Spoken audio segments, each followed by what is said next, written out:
കർത്താവ് കേൾപ്പിച്ച വചനങ്ങൾക്കായിട്ട് ഞാൻ കർത്താവിനെ സ്തുതിക്കുന്നു. നമ്മൾ ഏത് വചനം ആദ്യം കേട്ടത്? 2 കൊരിന്ത്യർ 7-ാം അധ്യായത്തിലെ 10, 11, 12 വാക്യങ്ങൾ ഇതുവരെ പ്രാരംഭമായിട്ട് വായിച്ചു. നമ്മൾ ഇന്ന് ഇതിനെക്കുറിച്ചാണ് കേട്ടുകൊണ്ടിരുന്നേ. ദൈവഹിതപ്രകാരമുള്ള ഒരു ദുഃഖമുണ്ട്, ലോകപ്രകാരമുള്ള ഒരു ദുഃഖമുണ്ട്. ലോകപ്രകാരമുള്ള ദുഃഖം എന്ന് പറഞ്ഞാൽ എന്താ? അയ്യോ പാവം ഞാനേ, സെൽഫ് പിറ്റി, ഒരു സ്വയസഹതാപം. ലോകത്തിലെ മനുഷ്യർക്കൊക്കെ എന്താ, എന്തെങ്കിലും നഷ്ടപ്പെട്ടു, അല്ലെങ്കിൽ അവർ പ്രതീക്ഷിച്ചൊരു ജോലി കിട്ടിയില്ല, വിവാഹം നടന്നില്ല, അല്ലെങ്കിൽ സാമ്പത്തിക നേട്ടം ഉണ്ടായില്ല, സാമ്പത്തിക നഷ്ടം ഉണ്ടായി. അപ്പൊ അതിനെക്കുറിച്ചൊക്കെ ഒരു അയ്യോ നിലവിളിയുണ്ട്. അയ്യോ എനിക്ക് മാത്രം ഇങ്ങനെ ആയിപ്പോയി. അയ്യോ ഞാൻ ദൈവത്തോട് ഇത്രയൊക്കെ നിലവിളിച്ചിട്ടും, ഞാൻ ഇത്രയൊക്കെ പ്രാർത്ഥിച്ചിട്ടും, ഞാൻ ഇത്രയൊക്കെ ഉപവസിച്ചിട്ടും, ഒരു ഒരു സ്വയം സഹതാപം, നമ്മളെ കുറിച്ച് തന്നെ ഒരു സ്വയം സഹതാപം. അതാണ് ലോകപ്രകാരമുള്ളൊരു ദുഃഖം. പക്ഷെ ലോകത്തിലെ എല്ലാ അവിശ്വാസികൾക്കായിട്ടുള്ളവർക്ക് എല്ലാവർക്കും ആ ദുഃഖമുണ്ട്. ദൈവമക്കളായിട്ടുള്ളവർക്കും നമുക്കും ആ ഒരു ലോകപ്രകാരം അല്ലെങ്കിൽ ജഡപ്രകാരമുള്ള ഒരു ദുഃഖം. ജഡപ്രകാരമുള്ള ദുഃഖം എന്ന് പറഞ്ഞാൽ ഈ ഒരു അവിടെ സെൽഫാണ് നമ്മളുടെ ആ ഞാൻ എന്നുള്ള ആ ഒരു അഹങ്കാരം നമ്മൾ പറയാറ്. എന്താ കൊണ്ട് ചിലരുടെ ഈ ചില പിള്ളേരെയൊക്കെ കൗൺസിലിംഗ് കൊണ്ടുവന്നിട്ട് അവര് ചോദിക്കുക, മലയാളത്തിൽ ചോദിക്കുക, ഡോക്ടർ എന്താ ഡയഗ്നോസിസ്? ഞാൻ പറയാം അഹങ്കാരം. അതാ ഡയഗ്നോസിസ്.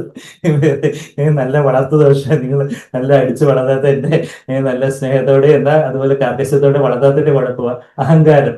കുറച്ചുകൂടി ഞങ്ങള് സൈക്കട്രി ടേംസിൽ പറഞ്ഞ conduct disorder, anti social personality disorder എന്നൊക്കെ ഞങ്ങൾ വെറുതെ കുറെ പേരുകളൊക്കെ പറയാന്നുള്ളത് പച്ച മലയാളത്തിൽ പറഞ്ഞ അഹങ്കാരമാണ് ഡയഗ്നോസിസ് എന്ന് പറയും. അപ്പൊ ആ അഹങ്കാരത്തിന്റെ അഹം എന്ന് പറഞ്ഞാൽ ഞാൻ. ഇപ്പൊ അതില് അമ്പട ഞാനേ എന്ന് പറഞ്ഞൊരു വലിയ ആക്രോശവും ബഹളവും അങ്ങനെയൊക്കെയുള്ള ഒരു എക്സ്റ്റേണലൈസിങ് ബിഹേവിയേഴ്സ് നമ്മൾ പറയും. അതുപോലെയുള്ള ഒരു കാര്യമാകാം. എന്നാൽ അതിനെക്കാട്ടിലും വഞ്ചനാത്മകമായ ഒരു കാര്യം പറഞ്ഞാലും ഒരു അയ്യോ പാവം ഞാനേ എന്ന് പറഞ്ഞാലും നമ്മള് അവിടെ ഞാൻ തന്നെയാണ് എന്റെ ജീവിതത്തിന്റെ കേന്ദ്രം. പക്ഷെ ഞാന് ദൈവത്തോട് ഭയങ്കര പരാതിയും വെറുപ്പും, ദൈവം എന്താ ഇങ്ങനെ അനുവദിച്ച് എന്റെ ജീവിതത്തിൽ മാത്രം ഇങ്ങനെ. നമുക്ക് എല്ലാത്തിനെ കുറിച്ചും പരാതി വെറുപ്പ്. നമ്മളുടെ ജീവിത പങ്കാളിയെ കുറിച്ച്, ഭാര്യയെ കുറിച്ച് പരാതി, ഭർത്താവിനെ കുറിച്ച് പരാതി, കുഞ്ഞുങ്ങളെ കുറിച്ച് പരാതി, അപ്പനമ്മമാരെ കുറിച്ച് പരാതി, പിന്നെ സഭയിലെ സഹോദരങ്ങളെ കുറിച്ച് പരാതി, കാലാവസ്ഥയെ കുറിച്ച് പരാതി, പിന്നെന്താ മുഖ്യമന്ത്രിയെ കുറിച്ച് പരാതി, പ്രധാനമന്ത്രിയെ കുറിച്ച് പരാതി, പിന്നെ അമേരിക്കൻ പ്രസിഡന്റിനെ കുറിച്ചും പരാതി, ഇറാനിയൻ പരമോന്നത നേതാവിനെ കുറിച്ചും പരാതി. അങ്ങനെ ആ ഒരു ഒരു എന്താ ഒരു കലങ്ങി മറിഞ്ഞ ഒരു അവസ്ഥ. അതായത് ഒരു സ്വസ്ഥതയില്ല. Peace for the wicked. ആ ഒരു ദുഷ്ടന് സമാധാനമില്ല എന്നിവിടെ എഴുതിയിരിക്കുന്നേ. യെശയ്യാവ് 57-ാം അധ്യായത്തിന് അവസാനത്തെ 20-ാമത്തെ വാക്യമാണ്. ആ ഒരു വാക്യം കാണണം പെട്ടെന്ന്. ഈ ഒരു ലോകപ്രകാരമുള്ള ദുഃഖം എന്ന് പറയുമ്പം ആ ലോകപ്രകാരമുള്ള ദുഃഖമാണ്. ഒരു സമാധാനമില്ല അവിടെ. ഇങ്ങനെ കലങ്ങി മറിഞ്ഞ ഒരു കുളമാകുന്ന ഒരു അവിടെ ഒരു സ്വസ്ഥതയില്ല, സമാധാനമില്ല. യെശയ്യാവിന്റെ പുസ്തകം 57-ാം അധ്യായത്തിലേക്ക് പോവുകയാണെങ്കിൽ നമ്മൾ പലപ്പോഴും കണ്ടിട്ടുള്ള വാക്യമാണ്. ഇടയ്ക്കൊക്കെ ഇതൊക്കെ വീണ്ടും വീണ്ടും എടുത്ത് കാണുന്നതൊക്കെ നമുക്കത് നല്ലതായിരിക്കുമല്ലോ. യെശയ്യാവ് 57-ാം അധ്യായത്തിന്റെ അവസാനത്തെ വാക്യത്തില് 21-ാമത്തെ വാക്യം, ദുഷ്ടന്മാർക്ക് സമാധാനമില്ല എന്ന് എന്റെ ദൈവം അരുളി ചെയ്യുന്നു. യെശയ്യാവ് വളരെ പേഴ്സണലായിട്ട് എന്റെ ദൈവം പറയുവാണ് ദുഷ്ടന്മാർക്ക്. ആ വാക്യം എടുത്തോ. യെശയ്യാവ് 57-ാം അധ്യായത്തിന്റെ 21-ാമത്തെ വാക്യം. അപ്പൊ അത് കഴിഞ്ഞിട്ട് പിന്നെ അതിന്റെ തൊട്ട് മുമ്പേ പറയുന്നുണ്ട് അവരെങ്ങനെയാന്ന് പറയുന്നുണ്ട്. ദുഷ്ടന്മാരോ കലങ്ങി മറിയുന്ന കടൽ പോലെയാവുന്നു, എല്ലാത്തിനെ കുറിച്ചും പരാതിയും വെറുപ്പും ദുഃഖവും. അതിനെക്കുറിച്ച് ഒരു സ്വസ്ഥതയില്ല. അങ്ങനെ ഒരു അവസ്ഥ. ദുഷ്ടന്മാരോ കലങ്ങി മറിയുന്ന കടൽ പോലെയാകുന്നു, അതിന് അടങ്ങിയിരിക്കാൻ കഴിയുകയില്ല, അതിൽ വെള്ളം ചേറും ചെളിയും മേലോട്ട് തള്ളുന്നു. എല്ലാത്തിനെ കുറിച്ച് ഒരു കുറ്റാരോപണവും. Martha syndrome. മാർത്ത ദൈവത്തിന് വേണ്ടി വലിയ കാര്യങ്ങളെന്ന്, യേശുവിന് വേണ്ടി വലിയ കാര്യങ്ങളാണ് ചെയ്യുന്നേ മാർത്ത. പക്ഷെ എന്താ പരാതിയും വെറുപ്പും. എന്റെ സഹോദരി അവിടെ ഇങ്ങനെ കുഞ്ഞിക്കൂടി ഇരിക്കുന്നുണ്ടില്ലേ, എന്നെ സഹായിക്കാതെ, അവൾക്ക് എന്തോ അറിയാം. അങ്ങനെയൊക്കെയുള്ളൊരു ദൈവത്തോട് ഒരു പരാതി. യേശുവിനോട് തന്നെ വന്ന് നിനക്ക് എന്നോട് കെയർ ഇല്ലയോ, എനിക്ക് എന്നോട് ഒരു കരുതലില്ലയോ എന്നൊക്കെ ചോദിക്കാനുള്ള ഒരു ധാർഷ്ട്യം ആ ഒരു അഹങ്കാരത്തിനുണ്ടായിരുന്നു. ആ ഒരു ദൈവികത പ്രകാരമുള്ള ഒരു ദുഃഖമല്ല, മറിച്ചൊരു ലോകപ്രകാരം ജഡപ്രകാരമുള്ള ഒരു ദുഃഖവും പരാതിയും വെറുപ്പും ഒരു സ്വയസഹതാപവും അങ്ങനെയൊക്കെയുള്ള കാര്യങ്ങൾ. അതാ നമ്മളിപ്പം വായിച്ച് കലങ്ങി മറിയുന്ന കടൽ തീരത്തേക്കൊക്കെ പോയാൽ ഇങ്ങനെ തിരയൊക്കെ പണ്ടെന്നെങ്കിലും അതിനകത്ത് പോയ എന്തെങ്കിലും വല്ല ചെരുപ്പോ പ്ലാസ്റ്റിക് ബോട്ടിലോ ഒക്കെ ഇങ്ങനെ തിരയടിച്ച് കൊണ്ടുവരുന്ന കാണാം. അത് കലങ്ങി മറിയുന്ന കടൽ പോലെ അതിന് അടങ്ങിയിരിക്കാൻ കഴിയത്തില്ല. അതിൽ വെള്ളം ചേറും ചെളിയൊക്കെ മേലോട്ട് തള്ളുന്നു. എന്നുവെച്ചാൽ പണ്ട് 10 വർഷം മുമ്പ് നിങ്ങൾ എങ്ങനെ എന്നോടൊക്കെ പറഞ്ഞില്ലേ, നിങ്ങളുടെ അമ്മ എന്നോടൊക്കെ ഇങ്ങനെ പറഞ്ഞു, എന്റെ അമ്മായിയമ്മ ഇങ്ങനെ പറഞ്ഞു, നാത്തൂൻ ഇങ്ങനെ പറഞ്ഞ്, 15 വർഷം മുമ്പ്, 50 വർഷം മുമ്പ്, അതുപോലെയുള്ള ദൈവികം ഹിസ്റ്റോറിക്കൽ എന്ന് പറയും, സയൻസ് എന്ന് പറയും. എന്താ ഹിസ്റ്റോറിക്കൽ എന്ന് പറഞ്ഞാൽ അവര് ചരിത്രങ്ങളൊക്കെ എടുത്ത് പറയുന്നത്. ദൈവികം ഹിസ്റ്റോറിക്കൽ എന്നാണ് അതിന്റെ ഒരു ഇംഗ്ലീഷ് ഭാഷയിലെ ഒരു കാര്യം. ഹിസ്റ്റോറിക്കൽ എന്ന് പറഞ്ഞാൽ ചില ആൾക്കാർ പെട്ടെന്ന് ഇങ്ങനെ ഹിസ്റ്റോറിക്കലായിട്ട് എന്ന് പറഞ്ഞാൽ അവരിങ്ങനെ പല ഭാവവ്യത്യാസമൊക്കെ ആയിട്ട് എന്തെങ്കിലുമൊക്കെ പല നാടകീയമായിട്ട് ചെയ്യുന്ന കാര്യങ്ങളെ ഹിസ്റ്റോറിക്കൽ എന്ന് പറഞ്ഞാൽ, ചില ആൾക്കാർ ഹിസ്റ്റോറിക്കലും കൂടെ ആകും എന്ന് പറഞ്ഞാൽ ചരിത്രത്തിലുള്ള പല കാര്യങ്ങളൊക്കെ പറഞ്ഞ് അങ്ങനെ അത് ലോകപ്രകാരമുള്ള ഒരു ദുഃഖമാണ്. അങ്ങ് ആൾക്കാരുടെ അറ്റൻഷൻ കിട്ടാൻ വേണ്ടി അവരങ്ങ് ദുഃഖിക്കും. അയ്യോ എനിക്കിങ്ങനെയാണ്, അവിടെ കണ്ണുനീര് വരുന്നു, ഭയങ്കര കരച്ചിലും നരവടിയും ബഹളവും.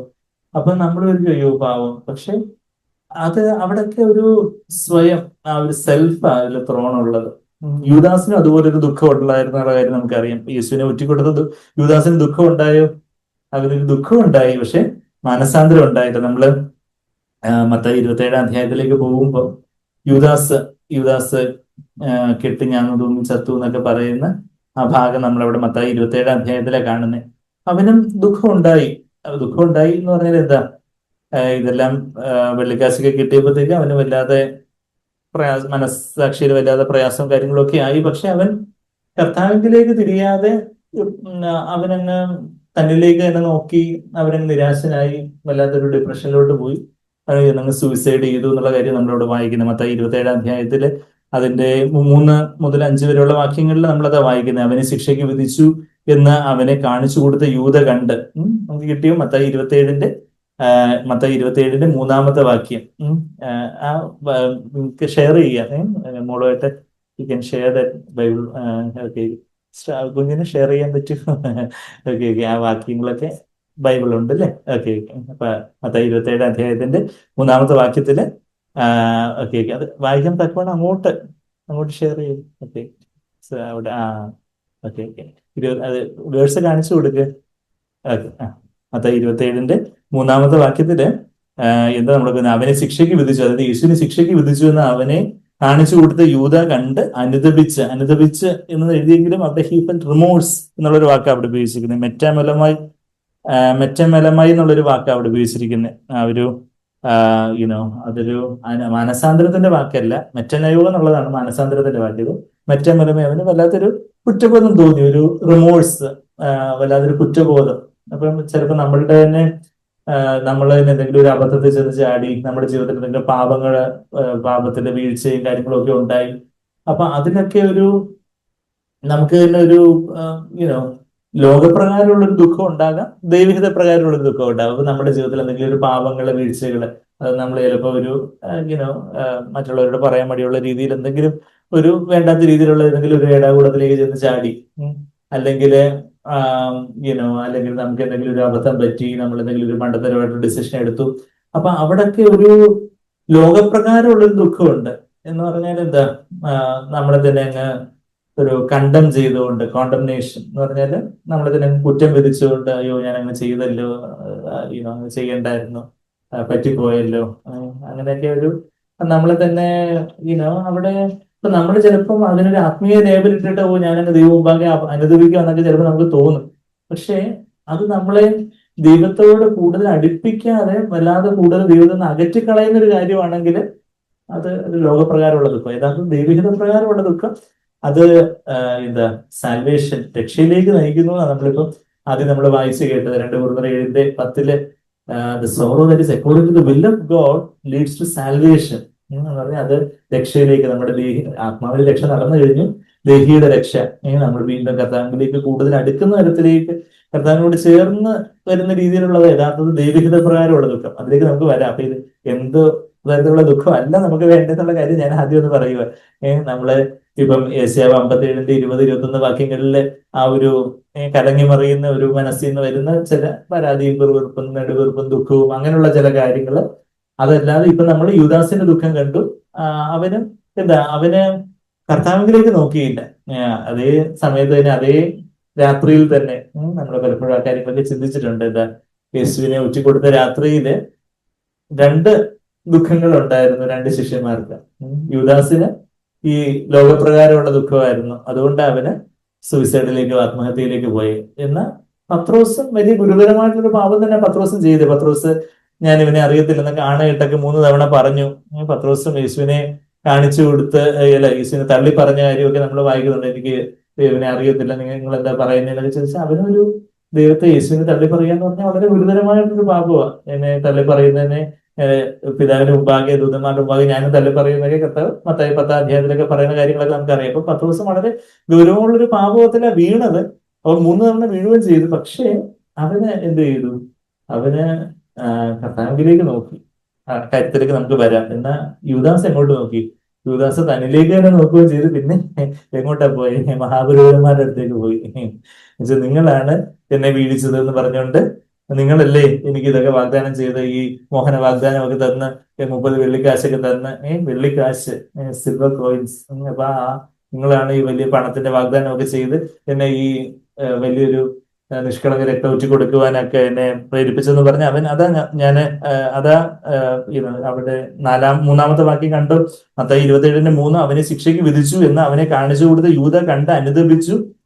അവനൊരു ദുഃഖം ഉണ്ടായി. അനുദപിച്ചു എന്നുള്ള ആ ട്രാൻസ്ലേഷൻ അത്രയും കറക്റ്റ് അല്ല. ഹീപ്പൽ റിമോഴ്സ്, അവനൊരു ദുഃഖം ഉണ്ടായി. ആ 30 വെള്ളിക്കാശ് മഹാപുരോഹിതന്മാരുടെയും മൂപ്പന്മാരുടെയും അടുക്കൽ മടക്കി കൊണ്ടുവന്നു. ആ മഹാപുരോഹിതന്മാര് അന്നാസും കയപ്പാവും മൂപ്പന്മാരായിട്ടുള്ളവരൊക്കെ ഉണ്ടായിരുന്നു. അവരുടെ അടുക്ക മടക്കി കൊണ്ടുവന്നു. അവന് എവിടെ മടക്കിക്കൊണ്ട് ചെല്ലണമായിരുന്നു? അവന് യേശുവിലേക്ക് നോക്കി അതുപോലെ അവനങ്ങ് അനുദപിച്ചായിരുന്നെങ്കിൽ തീർച്ചയായിട്ടും കർത്താവ് അവനെ എത്ര രക്താംബരം പോലെയുള്ള കടുംചുവപ്പായിട്ടുള്ള പാപമാണെങ്കിലും യഥാർത്ഥത്തിൽ മാനസാന്തരപ്പെട്ട് ഇനി കർത്താവെ എന്റെ ജീവിതത്തിൽ ഇനി ഞാൻ അങ്ങനെ ഒരിക്കലും ആഗ്രഹിക്കുന്നില്ല, ഞാൻ എന്റെ തെറ്റ് സമ്മതിക്കുന്നു എന്ന് പറഞ്ഞ് അവന് മാനസാന്തരപ്പെട്ടാണെങ്കിൽ തീർച്ചയായിട്ടും കർത്താവിനെ ഏറ്റുകൊണ്ടേ അങ്ങനെ ക്ഷമിക്കാൻ പറ്റാത്തതായിട്ടുള്ള ഒരു പാപവും ഇല്ല. പരിശുദ്ധാത്മാവിനെതിരെയുള്ള ഒരു പാപമാണ് ക്ഷമിക്കാൻ പറ്റാത്തതെന്ന് കർത്താവ് പറയുമ്പോൾ പരിശുദ്ധാത്മാവിനെതിരെയുള്ള പാപം എന്ന് പറഞ്ഞാൽ എന്താ? നമ്മൾ ഏറ്റു പറഞ്ഞ് ഉപേക്ഷിക്കാത്ത പാപം. നമ്മള് പരിശുദ്ധാത്മാവ് നമുക്ക് അനുദപിക്കാനായിട്ടുള്ള ഒരു അവസരം തരുമ്പോഴും നമ്മുടെ പരിശുദ്ധാത്മാവിനെതിരെ നമ്മുടെ ഹൃദയത്തെ കഠിനപ്പെടുത്തിക്കൊണ്ടിരിക്കുന്ന അനുദപിക്കാതിരിക്കുന്ന പറയാതെ അനുദപിക്കാതിരിക്കുന്നതാണ് പരിശുദ്ധാത്മാവിനെതിരെയുള്ള പാപം എന്ന് പറഞ്ഞാൽ. അതാണ് ക്ഷമിക്കപ്പെടാത്തത്. പക്ഷെ എത്ര വലിയ പാപം നമ്മളിപ്പോ ഒരാളെ കുത്തിക്കൊന്നാലും എന്തെല്ലാം വല്ലാത്തൊരു വീഴ്ചയിലും വല്ലാത്തൊരു അബദ്ധത്തിലും എന്തെല്ലാം നമ്മൾ ചാടിയാലും നമ്മളവിടെ ആ ഒരു അവസ്ഥയില് ദൈവത്തിലേക്ക് നോക്കി കർത്താവേ ഞാനാണ് പാപി. ഇപ്പൊ നമ്മള് ദാവീദിന്റെ മാനസാന്തരത്തെ കുറിച്ചൊക്കെ കേട്ടു. നാഥാൻ പ്രവാചകൻ എന്ന് പറഞ്ഞപ്പോ അവൻ വലിയ ഗുരുതരമായിട്ടൊരു പാപമാണ്. അവന് വേറൊരാളുടെ ഭാര്യയെ ആയിട്ട് വ്യഭിചാരം ചെയ്യുകയും പിന്നെ ആ ഭർത്താവിനെ കൊലപ്പെടുത്താൻ ഗൂഢാലോചന നടത്തുകയും പിന്നെ ആ സ്ത്രീ വിവാഹം കഴിക്കുകയും അങ്ങനെയൊക്കെ ചെയ്ത വലിയ ഗുരുതരമായിട്ടുള്ള പാപത്തിലാണ് ദാവീദ് വീണേ. എന്നാൽ ദാവീദ് ദൈവമുമ്പാകെ ഒരു വലിയൊരു മാനസാന്തരത്തിലേക്ക് വന്നു, വലിയൊരു അനുതാപത്തിലേക്ക് വന്നു. താനായിരിക്കുന്ന അവസ്ഥയിൽ ദൈവത്തോട് നിലവിളിച്ചു. അപ്പൊ അവിടെ ദൈവം കനിഞ്ഞതായിട്ട് നമ്മളവിടെ കാണുന്നുണ്ട്. ശരിയാണ്, ദാവീദിന് അതിൻ്റെതായ തന്റെ പാപത്തിന്റെ ചില ഭവിഷ്യത്തുകൾ, കോൺസിക്വൻസസ് ഒക്കെ അനുഭവിക്കേണ്ടി വന്നു.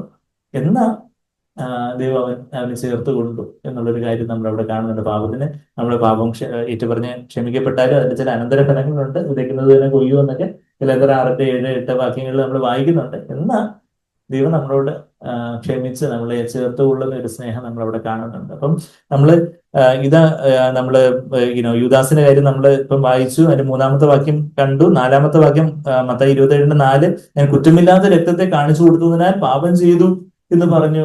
വളരെ സ്പിരിച്വൽ ലാംഗ്വേജ് ഒക്കെയാ എന്ന് പറഞ്ഞു. പക്ഷെ അവനത് യേശുവിനോട് ദൈവത്തിലേക്ക് തിരിഞ്ഞ് മനസ്സാന്തരപ്പെടാതെ ഈ സാത്താന്റെ വ്യക്താക്കളായിട്ടുള്ള ഈ മഹാപുരോഹിതന്മാരുടെ മുഖന്മാരുടെ അടുത്ത് പറയുന്നെന്നുള്ളത്.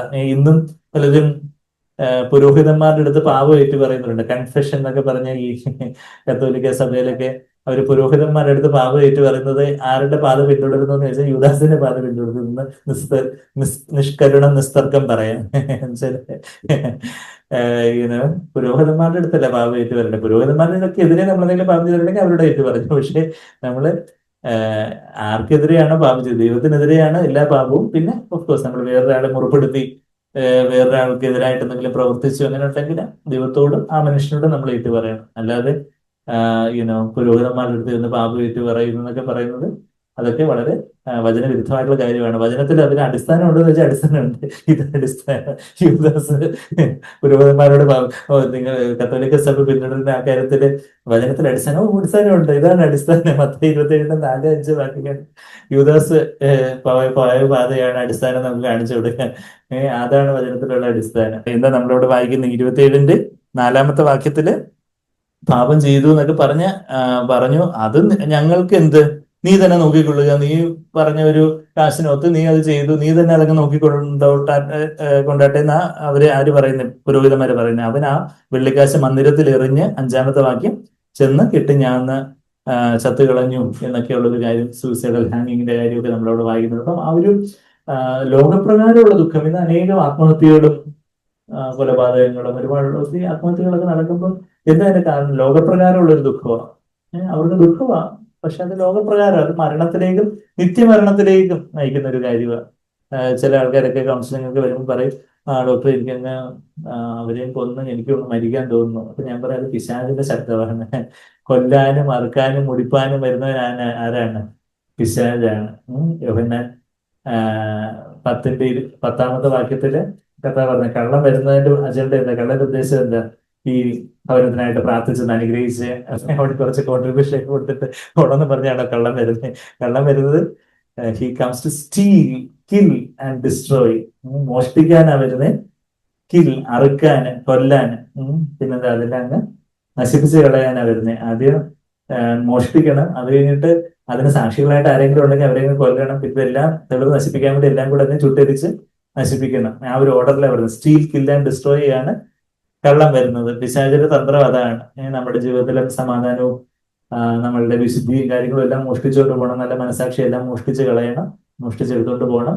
പിന്നെന്താ, നമ്മളെ ആത്മീയമായിട്ട് ആ ഒരു മരണത്തിലേക്ക് നയിക്കണം, അങ്ങനെ നിത്യമായിട്ടുള്ള നാശത്തിലേക്ക് കൊണ്ടുപോകണം എന്നുള്ള പിശാചിനുണ്ട്. അപ്പം മറ്റുള്ളവരെ കൊല്ലാനോ നമ്മളെ തന്നെ കൊല്ലാനോ ഉള്ള ചിന്ത, അത് ജഡത്തിൽ നിന്ന് ആർക്ക് വേണമെങ്കിലും വരാം. ആ ഒരു കോപത്തിന്റെ അല്ലാതെ ഒരു നിരാശയുടെ ഒരു സമയത്ത് അത് ആരുടെ എവിടെ നിന്ന് വരുന്നതാണ് സംഭവം? അത് പിശാച് ഈ ലോക വ്യവസ്ഥയിലൂടെ നമ്മുടെ ജഡത്തിൽ നിന്ന് വരുത്തുന്ന ചിന്തകളാണ്. മറ്റുള്ളൊരാളെ കൊല്ലാനോ ഉപദ്രവിക്കാനോ മറ്റൊരാൾക്ക് എതിരെ പ്രവർത്തിക്കാനോ അങ്ങനെയൊക്കെയുള്ള അത് പിശാചിന് ഇതാണ്. നമ്മളെ തന്നെ കൊല്ലാനാണെങ്കിലും മറ്റൊരാളെ കൊല്ലാനാണെങ്കിലും അതെല്ലാം പിശാചിന്റെ സൂയിസൈഡൽ ഓർ ഹോമിസൈഡൽ ഇമ്പൾസസ്, അത് എന്താ പിശാചിന്റെ കാര്യമാണ്. അപ്പൊ അതാണ് ഈ ലോകപ്രകാരമുള്ള ഒരു ദുഃഖവും ദേഷ്യവും ഒക്കെ അതിൽ നിന്ന് വരുന്ന കാര്യങ്ങളാണ്. ജഡത്തിൽ നിന്ന് വരുന്ന നമ്മുടെ ഞാൻ എന്ന് പറഞ്ഞ അഹം എന്നുള്ള അതിൽ നിന്ന്, അത് നമ്മുടെ ജീവിതത്തിലെ ത്രോണിലായിരിക്കുമ്പോഴാണ് ഈ ലോകപ്രകാരമുള്ള ഒരു ദുഃഖവും കാര്യങ്ങളും ഒക്കെ വരുന്നത്. അവൻ അങ്ങനെയുള്ളതിന്റെ അവസാനം എന്താ? ഇവിടെ തന്നെയും നമുക്ക് സമാധാനം കാണത്തില്ല, സ്വസ്ഥത കാണത്തില്ല, പരാതിയും പെറുപെറുപ്പുമായിരിക്കും. അത് പിന്നെ അങ്ങനെ തന്നെ അങ്ങ് തുടർന്ന് മനസാന്തരം ഇല്ലാതെ അങ്ങ് തുടർന്ന് പോയാൽ നിത്യനാശത്തിലേക്കായിരിക്കും ആ ലോകപ്രകാരമുള്ള ദുഃഖം. നമ്മൾ ഒരു സ്വയം സഹതാപം ഇല്ലേ? ഞാനിങ്ങനെ എൻ്റെ ഒരു സ്വയം എന്നെ കുറിച്ച് തന്നെ ഒരു സഹതാപത്തിൽ ഞാനിങ്ങനെ വീണൊഴിഞ്ഞ് ഞാനിങ്ങനെ അങ്ങനെ കുറച്ച് നാളിങ്ങനെ ഞാൻ എന്റെ ജീവിതത്തിൽ ഇങ്ങനെ ഒരു പ്രയാസം ഉണ്ടായി, അപ്പൊ ഞാനിങ്ങനെ ഒരു സ്വയം സഹതാപത്തിൽ ഇങ്ങനെ വാലോ ചെയ്യുന്നത് എന്നുവെച്ചാൽ ഇങ്ങനെ വീണ് കിടന്ന് ഉരുളുന്നത്, അതിൽ തന്നെ ഒരു സ്വയത്തിനൊരു സന്തോഷമുണ്ട്, അതില് ഒരു സ്വയത്തിനൊരു സുഖമുണ്ട്, ജഡത്തിനൊരു സുഖമുണ്ട് ഈ ഒരു സ്വയ സഹതാപത്തിൽ. അയ്യോ പാവം ഞാനെന്ന് പറഞ്ഞു. പക്ഷെ അതൊരു നിത്യനാശത്തിലേക്ക് നയിക്കുന്ന ഒരു കാര്യമാണ്. എന്നാ ഇത് ഇത്രയും ഞാൻ പറഞ്ഞെന്താ, ഇതൊന്നും അല്ല നമുക്ക് വേണ്ടേ. ഇനി എന്താ നമുക്ക് വേണ്ടത്? ദൈവഹിത പ്രകാരമുള്ള ദുഃഖം. നമ്മൾ ആ 2 Corinthians 7-ാം വരാൻ, നമുക്ക് ആദ്യം നമ്മൾ കേട്ട വാക്യങ്ങളിലേക്ക് വരാം. 2 Corinthians 7 എടുത്തോ. 2 Corinthians 7-ാം അതിന്റെ 10-ാമത്തെ വാക്യം നമ്മൾ എന്താ വായിച്ചേ? For the sorrow that is according to the will of God produces a repentance without regret leading to salvation. അത് നമ്മൾ 10-ാമത്തെ വാക്യം, ദൈവഹിതപ്രകാരമുള്ള ഒരു ദുഃഖം. അപ്പം ദൈവഹിതപ്രകാരം അല്ലാത്ത ജഡത്തിന്റെ ദുഃഖമാണ് നമ്മൾ ഇത്രയും നേരം ഞാൻ പറഞ്ഞുകൊണ്ടിരുന്നേ. എന്നാ കർത്താവ് സന്തോഷത്തിന്റെ ദൈവമല്ലേ? സന്തോഷത്തിന്റെ ദൈവമാണ്. പക്ഷെ അനുതാപത്തിന്റെ താഴ്വരയിലാണ് സന്തോഷത്തിന്റെ പൂക്കൾ വിരിയുന്നതെന്ന് ഇതൊന്നും ചോദിച്ചത് പണ്ട് ജൂമണികളുടെ എഡിറ്റോറിയലിന്റെ പേര് വളരെ കാവ്യാത്മകമായി എഴുതിയതായിട്ടാണ് എന്റെ ഓർമ്മ. അനുതാപത്തിന്റെ താഴ്വരയിലാണ് സന്തോഷത്തിന്റെ പൂക്കൾ. Flowers of Joy will blossom in the Valley of repentance. യഥാർത്ഥത്തിലുള്ള ഒരു അനുതാപം, ഒരു ദൈവഹിതപ്രകാരമുള്ള ദുഃഖം, അവിടുന്ന് നമ്മളുടെ ആത്മീയ ജീവിതം തുടങ്ങുന്നത് തന്നെ. എന്ന് വെച്ചാൽ നമ്മളെല്ലാം പാപത്തിൽ വീണവരാണ്, പക്ഷെ ദൈവഹിതപ്രകാരമുള്ള ഒരു ദുഃഖം, കർത്താവിന്റെ ആ സ്നേഹത്തെ കാണുമ്പോൾ, കർത്താവ് ഇത്രയെല്ലാം എനിക്ക് വേണ്ടി കാൽവരി കുരിശിൽ അവസാനത്തിലൂടെ രക്തവും ചൊരിഞ്ഞ് എനിക്ക് വേണ്ടി കർത്താവ് ഒരു പാപയാഗമായി തീർന്നു, എല്ലാവരാലും കൈവിടപ്പെട്ട്, പിതാവിനാൽ കൈവിടപ്പെട്ട് അഗ്നിനരകം, നിത്യമായിട്ടുള്ള അഗ്നിനരകം, ഞാൻ അനുഭവിക്കേണ്ട നിത്യമായിട്ടുള്ള അഗ്നിനരകം ആരാ എനിക്ക് വേണ്ടി അനുഭവിച്ച്? എന്റെ പാപത്തിന്റെ ശിക്ഷ എന്താ? നമ്മുടെ പാപങ്ങളുടെ ശിക്ഷ നിത്യമായിട്ടുള്ള നരകശിക്ഷയാന്നാ പറയുന്നത്. എല്ലാവരും ശ്രദ്ധിക്കുന്നുണ്ടോ? നമ്മളുടെ പാപങ്ങൾ, നമ്മളെല്ലാവരും പാപികളാന്നാ ബൈബിള് പറയുന്നത്. നമ്മുടെ പാപത്തിന്റെ ശിക്ഷ നിത്യമായിട്ടുള്ള നരകാഗ്നിയാണ്. അതാ പാപത്തിന്റെ ശമ്പളം മരണം എന്നൊക്കെ റോമർ 6:23 നമ്മൾ വായിക്കുന്നുണ്ട്. ആ പാപത്തിന്റെ ശിക്ഷ നിത്യമായിട്ടുള്ള നരകശിക്ഷ ദൈവം തന്നെ മനുഷ്യനായിട്ട് ഈ ഭൂമിയിൽ വന്നതാ യേശുക്രിസ്തു. ആ യേശുക്രിസ്തു നമ്മളുടെ ആ പാപത്തിന് നിത്യ നരകാഗ്നി കർത്താവ് ആ ക്രൂശില് 3 നാഴിക നേരം കർത്താവ് അവിടെ ഇരുട്ടിലായി, എല്ലാവരാലും കൈവിടപ്പെട്ട്, ദൈവപിതാവിനാലും കൈവിടപ്പെട്ട് കർത്താവ് നമ്മൾ അനുഭവിക്കുന്ന നിത്യ നരകം, നമ്മുടെ പാപത്തിന് ശിക്ഷ നമ്മൾ അനുഭവിക്കേണ്ട യഥാർത്ഥത്തിൽ. എന്നാൽ നമ്മൾ അനുഭവിക്കേണ്ട നിത്യ നരകം ആരനുഭവിച്ചു നമുക്ക് വേണ്ടി?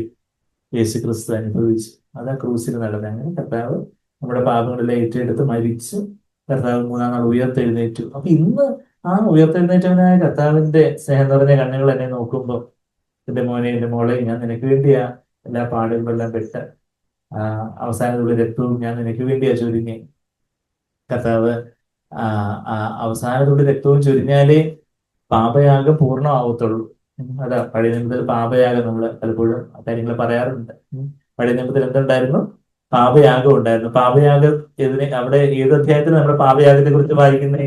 ലേവ്യ പുസ്തകം 4-ാം അധ്യായത്തിൽ നമ്മൾ പാപയാഗത്തെ കുറിച്ച് വായിക്കുന്നുണ്ട്. അവിടെ ആ പാപയാഗമാകുന്ന മൃഗത്തിന്റെ അവസാനങ്ങളുടെ രക്തവും, മുഴുവൻ രക്തവും അവിടെ ആ അൾത്താരയുടെ ചുവട്ടിൽ ഒഴിച്ചു കളയണമെന്നാണ് നമ്മളവിടെ ലേവ്യ പുസ്തകം 4-ാം അധ്യായത്തിൽ നമ്മൾ വായിക്കുന്നത്.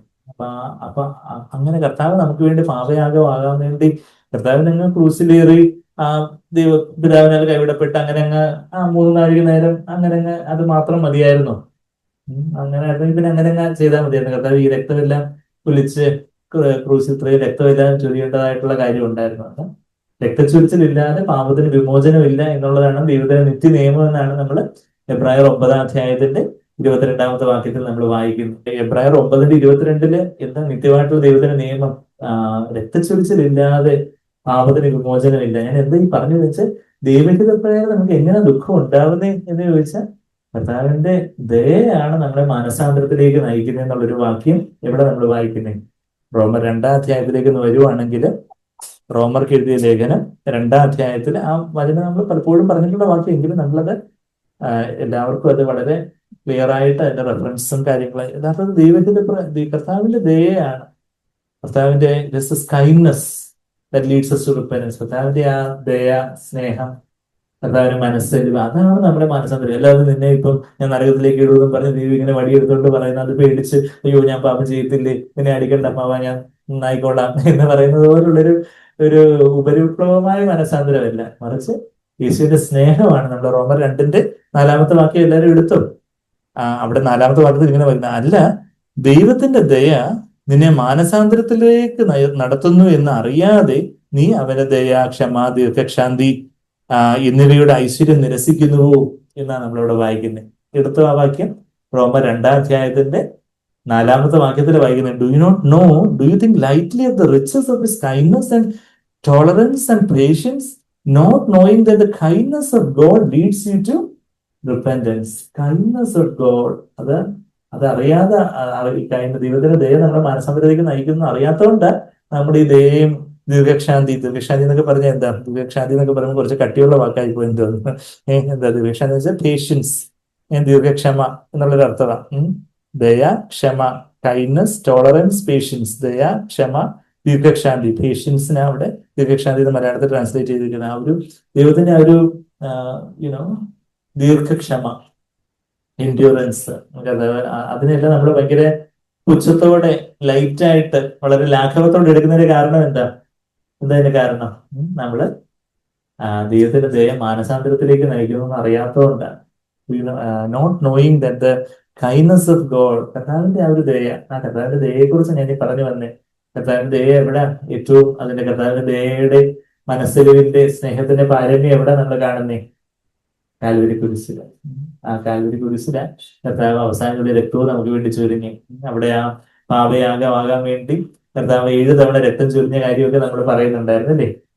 എവിടെ നമ്മള് ലേവ്യ പുസ്തകം 16-ാം അധ്യായത്തിലും 4-ാം അധ്യായത്തിലും ഒക്കെ അവിടെ ഞാൻ വാക്യം ഒന്നുകൂടെ നമുക്ക് എടുക്കാം. നമുക്ക് ആ വാക്യം പരിചയമുണ്ട്, നമ്മൾ പലപ്പോഴും എടുത്തിട്ടുള്ളതാ.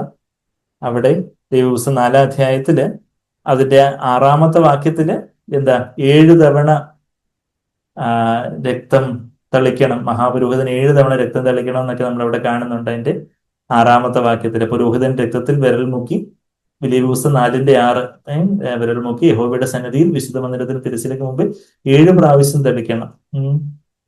അതിന്റെ all the blood of the bull അത് ഒഴിച്ചു കളയണം. Shell pour out at the base of the altar. 7-ാമത്തെ വാക്യം. 7-ാമത്തെ വാക്യത്തിന്റെ നടുവില് കാളയുടെ ശേഷം രക്തം മുഴുവനും സമാഗമന കൂടാരത്തിന്റെ വാതിൽക്കലുള്ള ഹോമയാഗപീഠത്തിന്റെ ചുവട്ടിൽ ഒഴിച്ചു കളയണം. ഇത് പഴയ നിയമത്തില് എന്തുണ്ടായിരുന്നു? പാപയാഗം ഉണ്ടായിരുന്നു. ആ പഴയ നിയമത്തിലെ പാപയാഗം അത് എന്തിന്റെ പ്രതീകമാണ്? യേശുവിന്റെ കാൽവരി കുരിശില് മരണത്തിന്റെ ഒരു പ്രതീക, ഒരു സിമ്പിൾ ആയിരുന്നു. ആലങ്കാരികമായിട്ട് അന്ന് പറഞ്ഞിരുന്ന ഒരു കാര്യമായിരുന്നു. അന്ന് ദൈവം വെച്ചിരിക്കുന്ന വ്യവസ്ഥ. അതിന്റെ പൂർണ്ണത എവിടെ ഉണ്ടായത്? കാൽവരി കുരിശില ആ കർത്താവിന്റെ പാപയാഗത്തിന് പൂർണ്ണത ഉണ്ടായത്. ദൈവപുസ്തകം 4-ാം അധ്യായത്തില് അവിടെ ഒരു രക്തം മുഴുവനും ആ ഒരു യാഗപീഠത്തിന്റെ ചുവട്ടിൽ ഒഴിച്ചു കളയുന്നൊരു കാര്യം നമ്മൾ അതിന്റെ 7-ാമത്തെ വാക്യത്തിൽ നമ്മൾ വായിച്ചു. പിന്നെ എന്താ നമ്മള് അതിന്റെ 17-ാമത്തെ വാക്യത്തിലും വായിക്കുന്നുണ്ട്. 7 times before the Lord. 17-ാമത്തെ വാക്യത്തിൽ വായിക്കുന്നുണ്ട്, പുരോഹിതൻ രക്തത്തിൽ വിരൽ മുക്കി യഹോവയുടെ സന്നിധിയിൽ തിരശ്ശീലയ്ക്ക് മുമ്പിൽ 7 പ്രാവശ്യം തളിക്കണം എന്നുള്ള കാര്യമൊക്കെ നമ്മളിവിടെ വായിക്കുന്നുണ്ട്.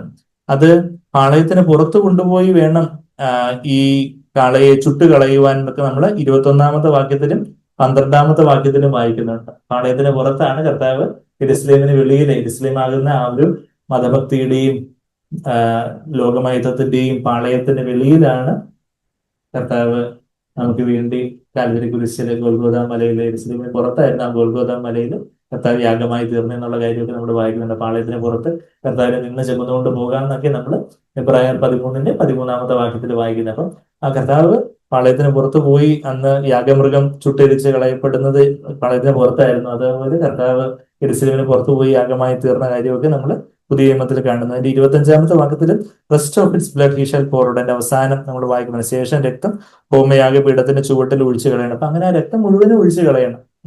അത് 7 തവണ നമ്മള് മഹാപാപ പ്രായശ്ചിത്ത ദിനത്തെക്കുറിച്ച് വർഷത്തിൽ ഒരിക്കലും, ആണ്ടിലൊരിക്കലും മഹാപുരോഹിതൻ ദൈവമുമ്പാകെ അവിടെ അതിവിശുദ്ധ സ്ഥലത്ത് കയറുന്ന ആ ഒരു സമയത്തും ദൈവപുസ്തകം 16-ാം അധ്യായത്തിൽ അതിനെക്കുറിച്ച് പറയുന്നേ. ഞാൻ ഈ പറഞ്ഞ എന്തിനു വേണ്ടിയാ? ദൈവഹിത പ്രകാരമുള്ള ദുഃഖത്തെക്കുറിച്ച് പറഞ്ഞു വരുന്നേ. ദൈവഹിത പ്രകാരമുള്ള ദുഃഖം എപ്പോഴാണ് നമുക്ക് വരുന്നേ? കർത്താവിന്റെ ദയ, കർത്താവിന്റെ സ്നേഹം, കർത്താവിന്റെ മനസ്സലിവിന്റെ ആഴം, കർത്താവിന്റെ യാഗത്തിന്റെ ആഴം നമ്മൾ യഥാർത്ഥത്തിൽ കാണുമ്പോഴാണ് നമുക്ക് യഥാർത്ഥത്തിൽ ദൈവഹിത പ്രകാരമുള്ള ഒരു ദുഃഖം ഉണ്ടാവുന്നത്. യേശുവിന്റെ മുഖത്തേക്ക് പത്രോസ് നോക്കി, യേശുവും പത്രോസിനെ തിരിഞ്ഞു നോക്കി. അപ്പൊ ആ യേശുവിന്റെ സ്നേഹം നിറഞ്ഞ മുഖത്തെ കണ്ടവൻ മാനസാന്തരപ്പെട്ടു. അപ്പൊ ഇന്ന് കർത്താവിന്റെ സ്നേഹം നിറഞ്ഞ മുഖത്തെ കാണാനായിട്ട് ഈ വചനമാകുന്ന കണ്ണാടിയിൽ കർത്താവ് സഹിച്ച കാര്യങ്ങൾ നമ്മളൊന്ന് ഒട്ടപ്രതീക്ഷ നടത്തുന്നത്. ദൈവപുസ്തകം 16-ാം അധ്യായത്തിൽ അവിടെ ഡേ ഓഫ് അറ്റോൺമെന്റ്, മഹാപാപ പരിഹാര ദിനത്തിന് യോം കിപ്പൂർ എന്നൊക്കെ യഹൂദ ഭാഷയിൽ, എബ്രായ ഭാഷയിൽ അവർ പറയുന്നു. യോം കിപ്പൂർ എന്നൊക്കെ പറഞ്ഞ് ഉള്ള കാര്യങ്ങൾ ഇന്നും യഹൂദന്മാര്, ഇപ്പോഴും ഇസ്രായേലിലുള്ള യഹൂദന്മാർ യോം കിപ്പൂർ എന്ന് പറയുന്നത് അവർക്ക് വലിയൊരു കാര്യമാണ്, മഹാപാപ പ്രായശ്ചിത്ത ദിനം. അവിടെ നമ്മൾ അതിന്റെ 14-ാമത്തെ വാക്യത്തിലൊക്കെ 16-ാം അധ്യായത്തിന്റെ 14-ാമത്തെ വാക്യത്തില് ഇതുപോലെ 7 തവണ 7 പ്രാവശ്യം തളിക്കണം. ആ വിരല കൊണ്ട് കൃപാസനത്തിന് മുമ്പിലും ഒക്കെ 7 പ്രാവശ്യം ഈ രക്തം തളിക്കുന്ന കാര്യം നമ്മളിവിടെ വായിക്കുന്നുണ്ട്.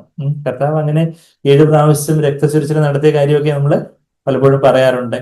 എങ്ങനെയാ? കർത്താവ് ഗത്സമന തോട്ടത്തിൽ തന്നെ വിയർപ്പ് രക്തമായി തീർന്നപ്പോൾ ഒരു രക്തചൊരിച്ചിലുണ്ടായി. പിന്നെന്താ? മുൾമുടിയെല്ലാം കർത്താവിന്റെ തലയോട്ടിലോട്ടെല്ലാം മുള്ളുകൊണ്ടുള്ള മുൾമുടി, ക്രൗൺ ഓഫ് തോൺസ് തുളച്ചേറിയപ്പോൾ അവിടെ തലച്ചോറിന് അവിടെ തലയോട്ടിൽ നിന്നുള്ള രക്തമെല്ലാം കൂടെ ഒഴുകാൻ തുടങ്ങി. ആർക്ക് വേണ്ടിയാ? എനിക്ക് വേണ്ടി, നമുക്ക് ഓരോരുത്തർക്കും വേണ്ടി. അപ്പൊ ആ തലയിൽ നിന്നുള്ള രക്തമെല്ലാം, പിന്നെ പുറമെല്ലാം ചാട്ടവാറ് കൊണ്ട് ഉഴുതു മറിച്ചു എന്നുള്ള കാര്യമാണ് നമ്മള് സങ്കീർത്തനം 129-ന്റെ 2-3 വാക്യങ്ങളിൽ അത് വായിക്കുന്നുണ്ട്. പിലാത്തോസ് അവന്റെ പുറം അടിപ്പിച്ചു എന്ന് പറയുമ്പോൾ കർത്താവിന്റെ പുറമെല്ലാം അതുപോലെ അടിച്ചു പൊളിച്ചു. ഇപ്പൊ ഉള്ള ലാത്തി ചാർജിനെക്കാട്ടിലോ അതുമായിട്ട് കമ്പയർ ചെയ്യാൻ പോലും പറ്റത്തില്ല. റോമൻ പടയാളികളുടെ ആ ഒരു സ്കേർജിങ്, അവരുടെ ചാട്ടവാറടി എന്ന് പറഞ്ഞാൽ എന്താ? അവരുടെ ചാട്ടവാറുകൾ തന്നെ ഒത്തിരി മെറ്റൽ പീസസും ബോൺ പീസസും കൂർത്ത കല്ലുകളും ഒക്കെ വെച്ച് അവരുടെ ചാട്ടവാറുള്ളത്. അപ്പൊ അതെല്ലാം വെച്ച് കർത്താവിന് പുറത്തേക്ക് അടിച്ച് അതെല്ലാം മാംസത്തിൽ തൊട്ട് തുളഞ്ഞു കീറും, എന്നിട്ട് പിന്നെ ഇങ്ങനെ എടുക്കും. അതൊക്കെ അത്രയും മാംസം കുടിഞ്ഞു വരും.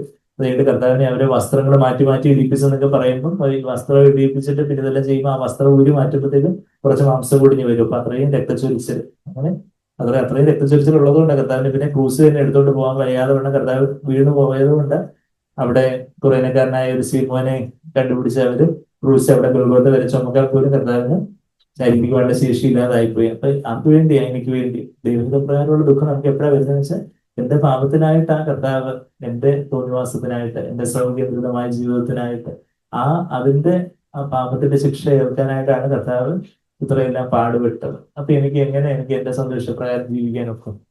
അതാണ് ദൈവത്തിന്റെ പ്രകാരമുള്ള ഒരു ദുഃഖം എന്ന് പറഞ്ഞാൽ. മറ്റേതൊക്കെ ഒരു സ്വയസഹതാപവും നമുക്ക് ഒരു ലോകക്കാരുടെ ഒരു ദുഃഖം അങ്ങനെയല്ല, മറിച്ച് കർത്താവിന്റെ ആ ഒരു ദയയും സ്നേഹവും ഒക്കെ കാണുമ്പോഴാണ് നമുക്ക് ദൈവത്തിന്റെ പ്രകാരമുള്ള ഒരു ദുഃഖം വരുന്നത്. കർത്താവ് എന്റെ ജീവിതത്തെ കുറിച്ച് കർത്താവ് എത്രമാത്രം ദുഃഖിക്കുന്നു, എന്റെ സ്വാർത്ഥതയെ കുറിച്ച് ഓർത്ത്, എന്റെ പാപങ്ങളെ കുറിച്ച് ഓർത്ത് യേശു കർത്താവ് ഇന്നും സ്വർഗത്തിൽ അവിടെ ദുഃഖത്തോടെ എന്റെ ഹൃദയത്തെ നോക്കും, എന്നെ നോക്കും. അത് കണ്ട് എന്റെ ഹൃദയത്തിൽ കർത്താവിന്റെ ദുഃഖം ഇതിനൊരു ദുഃഖം ഉളവാക്കുന്നു. അതാണ് ദൈവത്തിന്റെ പ്രകാരമുള്ള ദുഃഖം. അപ്പം കർത്താവിന്റെ എന്താ നമ്മൾ പറഞ്ഞത്, വിയർപ്പ് രക്തമായി തീർന്നു.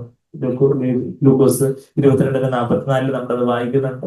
പിന്നെ ആ ഒരു മുൾക്കിരീടം കൊണ്ട് തലയിലെ രക്തമെല്ലാം വാർന്നൊഴുകി, പുറത്തെ രക്തമെല്ലാം, ബാക്കിലെ രക്തമെല്ലാം ചാട്ടവാറടി കൊണ്ട് മൂന്നാമത്തെ രക്തച്ചൊരിച്ചില്.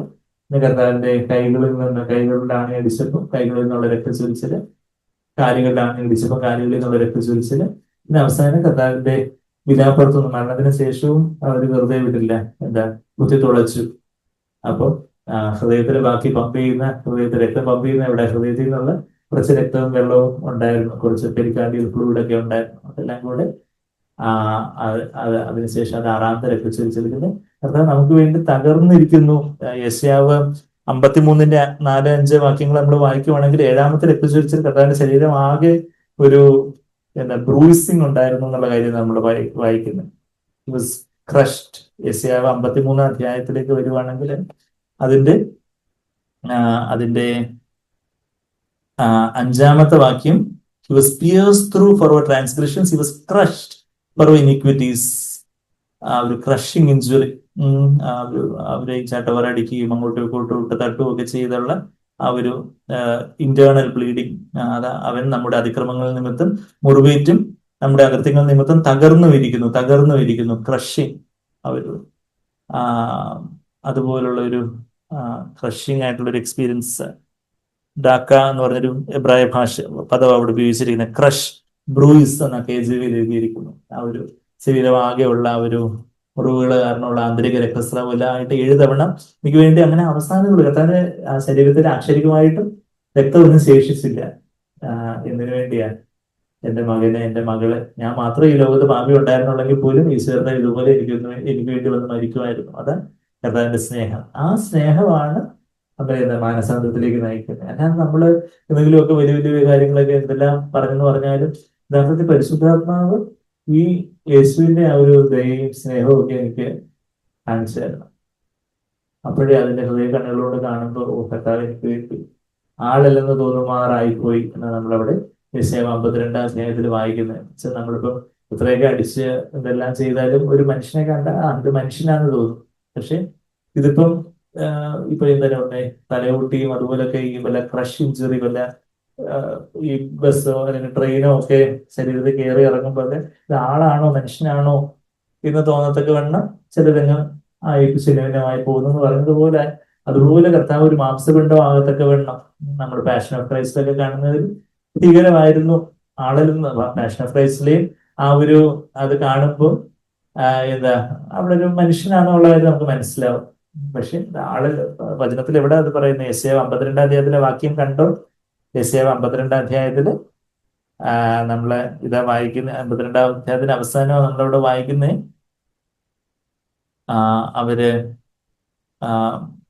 അവന്റെ രൂപം, 14-ാമത്തെ വാക്യം, അവന്റെ രൂപം കണ്ടാൽ ആടല്ല എന്നും അവന്റെ ആകൃതി കണ്ടാൽ മനുഷ്യനല്ല എന്നും തോന്നുമാറ് വിരൂപമായിരിക്കുകൊണ്ട് പലരും നിന്നെ കണ്ട് സ്തംഭിച്ചു പോയതുപോലെ. കണ്ടോ ആ വാക്യം? യെശയ്യാ 52 4 വാക്യം. Justice many way astonished at you my people, so his appear was marred more than any man and his form more than the sons of മാൻ. ഒരു ആളല്ല, മനുഷ്യനല്ല എന്ന് തോന്നുമാറ് വിരൂപമായത്. കർത്താവ് അതുപോലെ വിരൂപമായത് ഇതിനു വേണ്ടിയാ. ഞാന് ആത്മസൗന്ദര്യം, ആത്മാവിനെ ഏറ്റവും സൗന്ദര്യത്തോടെയുള്ള ആത്മമണവാട്ടിയായിട്ട് മാറാൻ വേണ്ടി കർത്താവ് ഏറ്റവും വിരൂപമാക്കപ്പെട്ടു. ഒരു മനുഷ്യനല്ലെന്ന് തോന്നത്തക്ക വണ്ണം ഒരു മാംസപിണ്ഡമായിട്ട് കർത്താവ് തകർക്കപ്പെട്ടു എന്നുള്ളൊരു കാര്യം നമ്മളവിടെ കാണുന്നത്. അപ്പൊ അത് എനിക്ക് വേണ്ടിയാണ്. ഈ ലോകത്ത് വേറെ എല്ലാവർക്കും കൂടെ വേണ്ടിയാണ് കർത്താവ് ചെയ്തതെന്നുള്ളതല്ല. ഈ ലോകത്ത് വേറെ ഒരു ഭാവിയില്ല, ഞാൻ മാത്രം. ഇപ്പൊ നമ്മൾ മാത്രം, നമ്മൾ ഓരോരുത്തരും ചിന്തിക്കണം, ഞാൻ മാത്രമേ ഭാവിയായിട്ടുണ്ടായിരുന്നുള്ളെങ്കിൽ പോലും യേശു കർത്താവ് ഇതുപോലെ വന്ന് മരിക്കുവാന് അവർ തന്നെ അത്രയധികം വ്യക്തിപരമായിട്ട് സ്നേഹിക്കുന്നു എന്ന് നമ്മളത് കാണുമ്പോൾ ആ സ്നേഹം നിറഞ്ഞ കണ്ണുകള് നമുക്ക് യഥാർത്ഥത്തിലൊരു ആത്മാവിലൊരു ദുഃഖം ഉണ്ടാക്കാം. ആത്മീയമായിട്ടുള്ള കർത്താവേ, എനിക്ക് വേണ്ടി ജീവിക്കേണ്ട. നമ്മളത് 2 കൊരിന്ത്യർ 5-ാം അധ്യായത്തിൽ നമ്മൾ ഇങ്ങനെ വായിക്കുന്നുണ്ട്. അവിടുന്ന് നമുക്ക് വേണ്ടി മരിച്ചു, അതുകൊണ്ട് നമ്മൾ ഇനി ആർക്ക് വേണ്ടി ജീവിക്കണം? നമുക്ക് വേണ്ടി മരിച്ചു ഉയർത്തെഴുന്നേറ്റ് ഇതിനു വേണ്ടി ജീവിക്കണം. അത് നമ്മൾ 2 കൊരിന്ത്യർ 5-ാം അധ്യായത്തില് അതിന്റെ 14-ാമത്തെ വാക്യം കണ്ടോ? നമ്മൾ 2 കൊരിന്ത്യർ 7-ൽ നിന്നാണ് തുടങ്ങിയത്. 2 കൊരിന്ത്യർ 5-ലേക്ക് വരുവാണെങ്കിൽ 2 കൊരിന്ത്യർ 5-ാം അധ്യായത്തിന്റെ 14-ാമത്തെ വാക്യം, For the love of Christ controls us, constrains us. ക്രിസ്തുവിന്റെ സ്നേഹം ഞങ്ങളെ നിർബന്ധിക്കുന്നു. നമുക്ക് ക്രിസ്തീയ ജീവിതത്തില് നിർബന്ധിത മലവരുത്തനമൊന്നുമില്ല. അവിടെയുള്ള ഏക നിർബന്ധം, യഥാർത്ഥത്തിലുള്ള ക്രിസ്തീയതയിലുള്ള ഏക നിർബന്ധം എന്താ? സ്നേഹം. കർത്താവിന്റെ സ്നേഹമാണ് നമ്മളെ നിർബന്ധിക്കുന്നത്. അല്ലാതെ നമ്മൾ ആരെങ്കിലും കോളറി പിടിച്ച് നീ ഇപ്പം യേശുവിൽ വിശ്വസിക്കണം എന്ന് പറഞ്ഞ് ആരെങ്കിലും അല്ലെങ്കിൽ നിനക്ക് അത് തരാം ഇത് തരാന്ന് പറഞ്ഞ് വിശ്വസിപ്പിക്കുകയല്ല. മറിച്ച് എന്താ? കർത്താവിന്റെ ആ ഒരു സ്നേഹം നമ്മളെ നിർബന്ധിക്കണം. അതാ നമ്മൾ ഇവിടെ വായിക്കുന്നത്. ക്രിസ്തുവിന്റെ സ്നേഹം ഞങ്ങളെ നിർബന്ധിക്കുന്നു. 2 കൊരിന്ത്യർ 5:14 ക്രിസ്തുവിന്റെ സ്നേഹം ഞങ്ങളെ നിർബന്ധിക്കുന്നു. അല്ലാതെ പിന്നെ നമുക്കിപ്പോ എന്തോ ഇപ്പം ആരെങ്കിലും മെസ്സേജ് കേട്ടിട്ട് നമുക്ക് ആരുടെ കാശ് തരാൻ പോകുന്നു, അല്ലെങ്കിൽ വേറെ ആരുടെ പദവി തരാൻ പോകുന്നു. ഇതിനു വേണ്ടി നമ്മള് പല കാര്യങ്ങളും മീറ്റിങ്ങിന് വരുന്നതിനെ കുറിച്ചും മീറ്റിങ്ങിന് കയറുന്നതിനെ കുറിച്ചും വരുന്നതിനെ കുറിച്ചും ഒക്കെ നമ്മൾ പറയുന്നത് എന്താ? അവിടെ ഈ സ്നേഹത്തിന്റെ നിർബന്ധമാണ്. അവിടെ ഒരു സ്നേഹത്തിന്റെ ഒരു താർക്കശ്യമുണ്ട്. അങ്ങനെ അത് ഒരു അഴകടുമ്പൻ മനോഭാവത്തിലല്ല നമ്മൾ വചനത്തിന് മുമ്പാകിരിക്കേണ്ടത്. എല്ലാം സുഖസായിട്ടെല്ലാം ഒരു കുഴപ്പമില്ലാതെ പോയാൽ ഞാന് കർത്താവിനെ പിൻപറ്റിക്കൊള്ളാം എന്ന് യാക്കോബ് ഒരു കോൺട്രാക്ട് തീരുമാനിച്ചതിനെ കുറിച്ച്, കോൺട്രാക്ട് എഴുതിയെ കുറിച്ചൊക്കെ നമ്മൾ കഴിഞ്ഞ ബുധനാഴ്ച നമ്മൾ കണ്ടു. ഉൽപ്പത്തി 28-ാം അധ്യായത്തിന് അവസാനം യാക്കോബ് പറയുന്നത്, നീ എന്നെ അതെല്ലാം ചെയ്യുവാണെങ്കിൽ, ഇതൊക്കെ ചെയ്തു തരുവാണെങ്കിൽ ഞാൻ നീ എന്നെ ദൈവമായിരിക്കും. അങ്ങനെയല്ല, മറിച്ച് എന്തെല്ലാം വലിയ വേദനയിലോ പ്രയാസത്തിലോ പെയിനിലോ ഒക്കെ ആണെങ്കിലും കർത്താവെ ഞാൻ അങ്ങയെ പിൻപറ്റിക്കൊള്ളാം, അവിടുന്നാണ് എന്റെ ദൈവം. അതാ നമ്മളിവിടെ ക്രിസ്തുവിന്റെ സ്നേഹം എന്നെ നിർബന്ധിക്കുന്നു.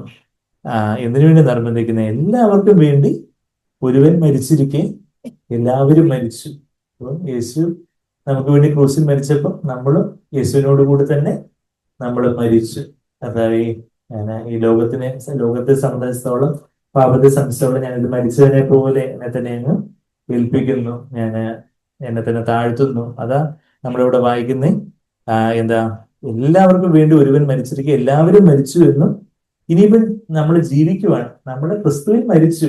ക്രിസ്തുവിന് ഈ ലോകത്തിന്, പാപത്തിന്, ജഡത്തിന്, പിശാചിനെ സംബന്ധിച്ചോളം എല്ലാം നമ്മളൊരു ഞാനോ ക്രൂശിക്കപ്പെട്ടിരിക്കുന്നു എന്നൊക്കെ നമ്മൾ ഗലാത്യർ 2:20 നമ്മൾ രണ്ടാഴ്ച മുമ്പ് നമ്മൾ കണ്ടു. ഞാൻ മരിച്ചു, ഞാനൊരു മരിച്ചവനായിട്ട് ദൈവത്തിന്റെ ആ കർത്താവിന്റെ സ്നേഹത്തിന് മുമ്പാകെ എനിക്ക് വേണ്ടി കർത്താവ് മരിച്ചതുകൊണ്ട് കർത്താവ് ഞാനും ഈ ലോകത്തിന്, എന്റെ പാപ സ്വഭാവങ്ങൾക്ക്, എന്റെ അഡിക്ഷൻസിന്, എന്റെ പല തരത്തിലുള്ള ബന്ധനങ്ങൾക്കെല്ലാം കർത്താവ് ഞാൻ മരിച്ചിരിക്കുന്നു. ഒരു മരിച്ചതിനെ പോലെ എന്നെ തന്നെ ഒരു 0 ഒരു വട്ടപൂജ്യമായിട്ട് ഞാൻ എന്നെ തന്നെ താഴ്ത്തുന്നു. ഞാനും എല്ലാവരും മരിച്ചിരിക്കെ, കർത്താവ് എനിക്ക് വേണ്ടി മരിച്ചിരിക്കെ എല്ലാവരും മരിച്ചു, ഞാനും ക്രിസ്തുവിൽ മരിച്ചു. അത് കഴിഞ്ഞിട്ട് കർത്താവ് നമുക്കിപ്പോ ഒരു ജീവൻ തന്നിരിക്കുക, ഒരു ജീവിതം തന്നിരിക്കുക. അവിടെ നമുക്കൊരു തെരഞ്ഞെടുപ്പുണ്ട്. അതാ ജീവിച്ചിരിക്കുന്ന ആളെ നമ്മളവിടെ വായിക്കുന്നത്. ജീവിക്കുന്നവൻ, 15-ാമത്തെ വാക്യം, ജീവിക്കുന്നവർ കണ്ട് 15-ാമത്തെ വാക്യം കണ്ട് അത് എടുത്ത് വേഴ്സ് കണ്ട് 15-ാമത്തെ വാക്യം 5:15 ജീവിക്കുന്നവർ ഇനി തങ്ങൾക്കായിട്ടല്ല, തങ്ങൾക്ക് വേണ്ടി മരിച്ച് ഉയർത്തവനായിട്ട് തന്നെ ജീവിക്കേണ്ടതിന് അപ്പൊ ഞാനിനി ജീവിക്കേണ്ട ആർക്കായിട്ടാ? എനിക്ക് വേണ്ടി തന്നെ അല്ല ഞാൻ ജീവിക്കേണ്ടത്. പിന്നെ എനിക്കായിട്ട് ഒരുവൻ മരിച്ചുയർത്തെഴുന്നേറ്റു, അവനായിട്ടാണ് ഞാൻ ജീവിക്കുന്നത്. അതാണ് നമ്മളവിടെ വായിക്കുന്നത്. ഈ who live those who live might no longer live for themselves, but for him who died and rose again on their behalf. അതാ 15-ാമത്തെ വാക്യം നമ്മൾ വായിക്കുന്നത്. ഇത് തങ്ങൾക്കായിട്ടല്ല, തങ്ങൾക്ക് വേണ്ടി മരിച്ചു ഉയർത്തെഴുന്നതിനായിട്ട് തന്നെ ജീവിക്കേണ്ടതിന് അവൻ എല്ലാവർക്കും വേണ്ടി മരിച്ചു എന്ന് ഞങ്ങൾ നിർണയിച്ചിരിക്കുന്നു. ഇന്ന് നമ്മളിവിടെ ആയിരിക്കുമ്പോൾ നമ്മൾ ആർക്ക് വേണ്ടിയാണ് ജീവിക്കുന്നത്?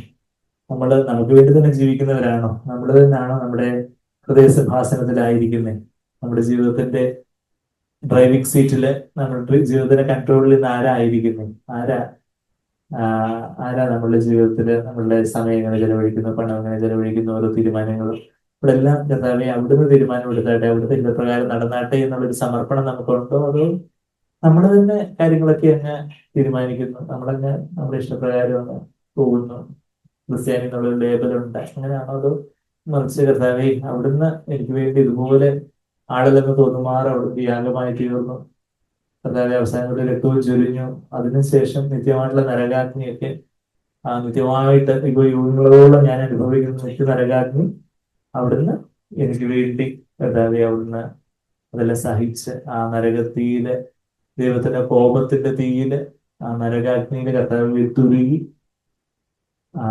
അത് കണ്ട് കർത്താവെ ഇനി ഞാൻ എനിക്ക് വേണ്ടിയല്ല ഞാൻ ജീവിക്കുന്ന കർത്താവെ, ഞാനിനി ആർക്ക് വേണ്ടി ജീവിക്കും?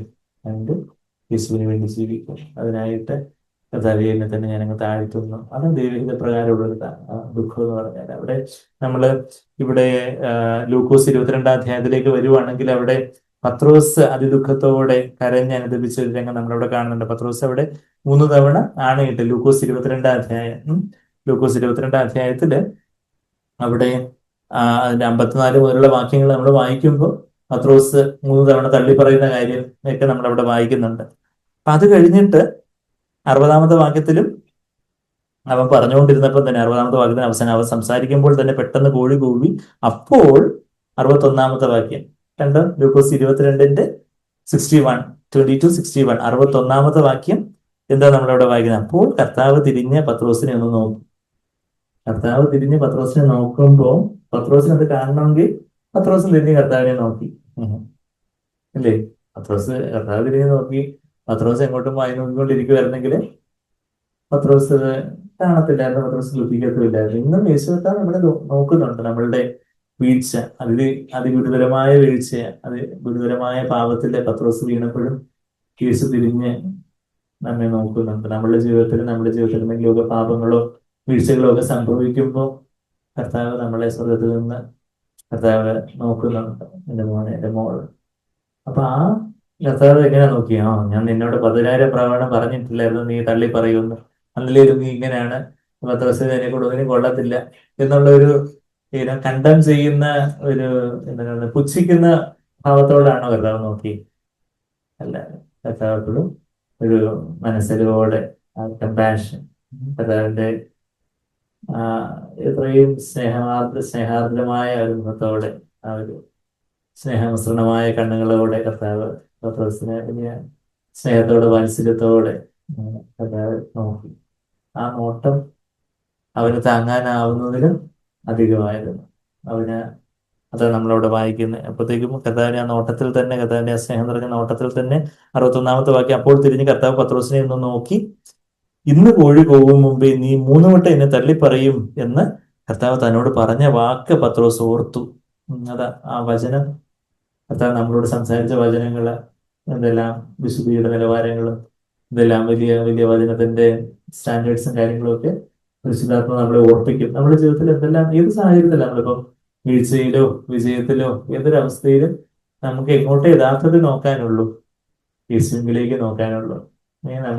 നമ്മളുടെ വികാരങ്ങളിലേക്ക് നോക്കിയ യൂദാസ് അതാ ചെയ്തത്. യൂദാസിലൂടെ തന്നെ നോക്കി, പിന്നെ ബാക്കിയുള്ള വ്യക്തികളിലോട്ട് നോക്കി, മഹാപുരോഹിതന്മാരിലോട്ടും അതൊക്കെ, പിന്നെ സാഹചര്യങ്ങൾ നോക്കി, ബാക്കിയുള്ള ശിഷ്യന്മാരുടെ അടുത്തേക്കൊക്കെ ഇനി അങ്ങോട്ട് ചെല്ലാനും പറ്റത്തില്ല. അപ്പോഴത്തേക്ക് അവൻ പിശാചിന്റെ ശബ്ദം കേട്ട് സൂസൈഡൽ ഹാങ്ങിങ്, അവൻ തൂങ്ങി മരിച്ചു. എന്നാൽ പത്രോസ് യേശുവിലേക്ക് നോക്കി. വിശ്വാസത്തിന്റെ നായകനും പൂർത്തി വരുത്തുന്നവനുമായ യേശുവിലേക്ക് നോക്കുക. എബ്രായർ 12 രണ്ടാമത്തെ വാക്യം ഞങ്ങൾ എടുക്കുന്നില്ല, എല്ലാവർക്കും അറിയാവുന്ന വാക്യമാണ്. നമ്മൾ എപ്പോഴും നമ്മൾ ഏത് ജീവിത സാഹചര്യം നമുക്ക് ഈ ലോകപ്രകാരമുള്ള ദുഃഖം വരാതെ ഇങ്ങനെ ഇരിക്കുന്നത്, നമുക്ക് വല്ലാത്ത പ്രയാസം ഉണ്ടാകുന്ന ഒരു സംഭവം സംഭവിച്ചു, പെട്ടെന്ന് ഒരു മരണം സംഭവിച്ചിരിക്കട്ടെ, അല്ലെങ്കിൽ പെട്ടെന്നൊരു വലിയൊരു അസുഖത്തിന് ഡയഗ്നോസിസ് വന്നു, അല്ലെങ്കിൽ പെട്ടെന്ന് നമുക്കൊരു സാമ്പത്തിക നഷ്ടം, നമുക്ക് പെട്ടെന്നൊരു പ്രതീക്ഷിക്കാതൊരു വല്ലാത്തൊരു നഷ്ടം ഉണ്ടായിരുന്നിരിക്കട്ടെ, അല്ലെങ്കിൽ വേറെ അതുപോലെ എന്തെങ്കിലും വലിയ കാര്യങ്ങൾ നടന്നെന്നിരിക്കട്ടെ. അതൊന്ന് ഇമാജിൻ ചെയ്യുക. നമ്മളുടെ ജീവിതത്തിൽ അല്ലെങ്കിൽ നമുക്ക് പ്രതീക്ഷിച്ച ഒരു കോഴ്സിന് അഡ്മിഷൻ കിട്ടിയില്ലെന്നോ, അതുപോലെയൊക്കെ വേറെ എന്തെങ്കിലുമൊക്കെ അങ്ങനെ ഒരു വല്ലാത്തൊരു പ്രയാസം വരുന്ന ഒരു കാര്യം പെട്ടെന്ന് നമ്മുടെ ജീവിതത്തിൽ ഉണ്ടാവുകയാണെങ്കിൽ സ്വാഭാവികമായിട്ടും ഈ ജഡപ്രകാരമുള്ള ദുഃഖം വരാനാ നമുക്ക് സ്വാഭാവികമായിട്ടും നമ്മുടെ ടെൻഡൻസി. പക്ഷെ ആ സമയത്ത് ഇന്ന് നമ്മൾ എന്തുതന്നെ ദൈവം ഈ വചനങ്ങളൊക്കെ കേൾപ്പിക്കുന്നത്, ആ സമയത്ത് ദൈവഹിത പ്രകാരമുള്ള ദുഃഖം ഉണ്ടാവണമെങ്കിൽ നമുക്ക് അതിന് A+B=C എന്ന് പറഞ്ഞുകൊണ്ട് ഒരു ഫോർമുല എന്തെങ്കിലും ഉണ്ട്. അവിടെ നമുക്ക് ഇതേ ഉള്ളൂ, യേശുവിലേക്ക് നോക്കുക. പത്രോസ് ചെയ്തതുപോലെ യേശു തിരിഞ്ഞ് പത്രോസിനെ നോക്കി, പത്രോസും കർത്താവിനെ നോക്കി, വിശ്വാസ നായകനും പൂർത്തി വരുത്തുന്നതിനുമായി യേശുവിലേക്ക് നോക്കുക. അഫോറാവോ, fix your eyes on Jesus, author and finisher of faith. എബ്രായർ 12:2. അഫോറാവോ എന്ന് ഞാൻ പറയാൻ കാരണം എന്താ? ഹൊറാവോ, അപ്പോ എന്ന് പറഞ്ഞാൽ ഔട്ട് ഓഫ്, ബാക്കി നിന്നൊക്കെയുള്ള ഒരു സെപ്പറേഷൻ. നമ്മൾ ബാക്കി നമ്മളിലേക്ക് നോക്കുന്നതിൽ നിന്നും, ബാക്കി സാഹചര്യങ്ങളിലേക്ക് നോക്കുന്നതിൽ നിന്നും, ബാക്കി വ്യക്തികളിൽ നിന്ന് നോക്കുന്നതിൽ നിന്നൊക്കെ നമ്മളുടെ കണ്ണുകളൊന്ന് അപ്പോ എന്ന് പറഞ്ഞാല് അതാ ആ ഗ്രീക്ക് വാക്ക് അവിടെ അതാ ഉപയോഗിച്ചിരിക്കുന്നത്. ബാക്കിയുള്ളതിൽ നിന്ന് കണ്ണെടുത്ത് കർത്താവിലേക്ക് ഫോക്കസ് ചെയ്യുന്നതിന് അതിന് ആ അപ്പോ എന്നുള്ളൊരു പ്രൊപ്പോസിഷൻ ഉപയോഗിച്ചിരിക്കുന്നു. അതിൽ നിന്നെല്ലാം കണ്ണെടുത്ത് ഹൊറാവോ എന്ന് പറഞ്ഞാൽ നമ്മള് അതുപോലെ നിർനിമേഷനായിട്ട് നോക്കുന്നതിനെ കുറിച്ച് പറയുന്നത്. അപ്പം taking our focus away from other things and fixing our eyes on Jesus, അതാ വാക്കിനർത്ഥം. Turn your eyes upon Jesus, look full in his wonderful face and all the things of the earth will grow strangely dim in the light of his glory and grace. Turn your eyes. നമ്മൾ വേറെ പല കാര്യങ്ങളും, even നമ്മളിപ്പം ദുഃഖത്തിന്റെ സമയത്താവണമെങ്കിലും സന്തോഷത്തിന്റെ സമയത്ത് ഇപ്പൊ നമുക്ക് വലിയ വിജയങ്ങളും വലിയ അംഗീകാരവും വലിയ അഡ്മിഷനും വലിയ സാമ്പത്തിക നേട്ടവും കാര്യങ്ങളൊക്കെ ഉണ്ടായി. അപ്പോഴൊരു ജഡപ്രകാരം ഒരു സന്തോഷം ഉണ്ടാകാനൊരു സാധ്യതയുണ്ട്.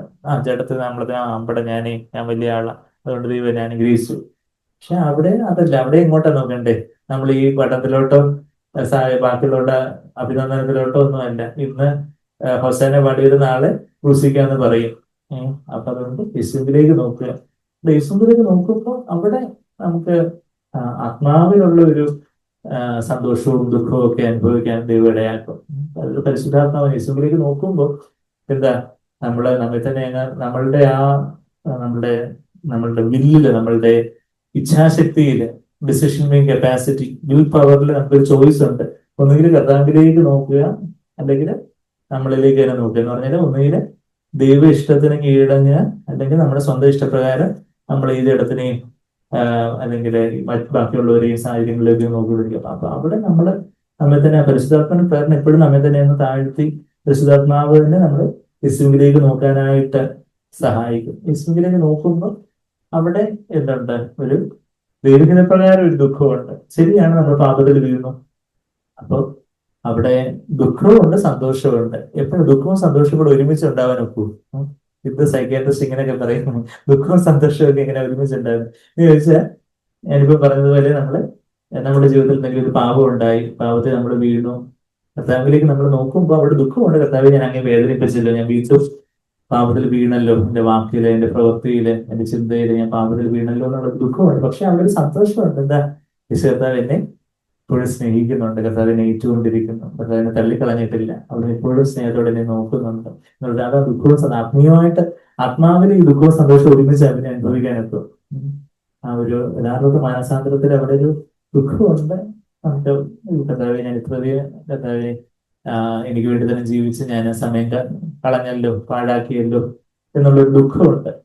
വീണ്ടും കോപത്തിലും മോഹത്തിലും പരാതിയിലും വെറുവെറുപ്പിലും ആകുലചിന്തയിലും നീളത്തിലും ഒക്കെ ഞാൻ വീണു പോയല്ലോ എന്നുള്ള ദുഃഖമുണ്ട്. പക്ഷെ അവിടെ ഒരു പ്രത്യാശയുണ്ട്, അവിടെ ഒരു സന്തോഷമുണ്ട്. കർത്താവ് എന്നെ ഇപ്പോഴും സ്നേഹിക്കുന്നു, അവിടെ തന്നെ ചേർത്ത് അണച്ചിരിക്കുന്നു. എന്റെ അടുക്കള വരുന്നവരെ ഞാൻ ഒരു നാള് തള്ളിക്കളയുകയില്ല, ഉപേക്ഷിക്കുകയില്ലെന്ന് യോഹന്നാൻ 6-ാം അധ്യായത്തിന്റെ 37-ാമത്തെ വാക്യത്തിലാണ് നമ്മൾ വായിക്കുന്നത്. എന്താ?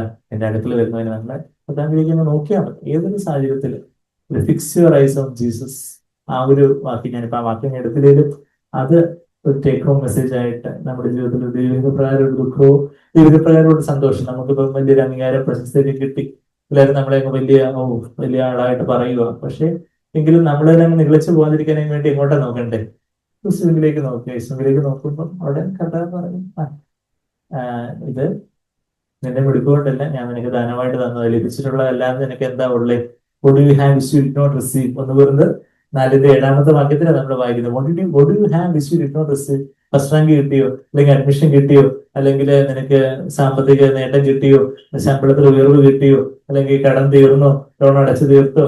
അവിടെ നിനക്ക് നിന്നിൽ തന്നെ ഒരു ജഡപ്രകാരമുള്ള ഒരു ഞെളിഞ്ഞു നിന്ന് ഇവിടെ ഞാന് എന്ന് പറയാൻ അഹങ്കരിക്കാനൊന്നുമില്ല. മറിച്ച് യേശുവിലേക്ക് നോക്കുമ്പോൾ കർത്താവ് തന്നതാ, കർത്താവിന്റെ കരുണ.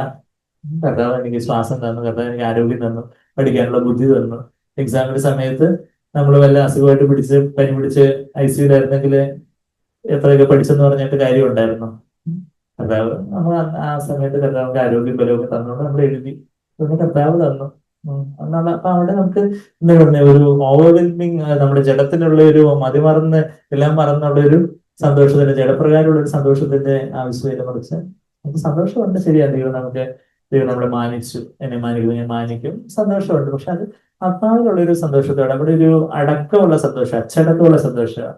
അങ്ങ് മറ്റുള്ളവർ പുച്ഛിക്കുന്ന ഞാൻ വലിയ ആളാന്നുള്ള രീതിയിലുള്ള ഒരു സന്തോഷമല്ല. മറിച്ച് ദൈവഭാഗ്യമുള്ള ഒരു നുറുക്കത്തോടെ ഒരു കർത്താവിലുള്ള ഒരു സന്തോഷം. എൻ്റെ ഉള്ള കർത്താവിൽ സന്തോഷിക്കുന്നു.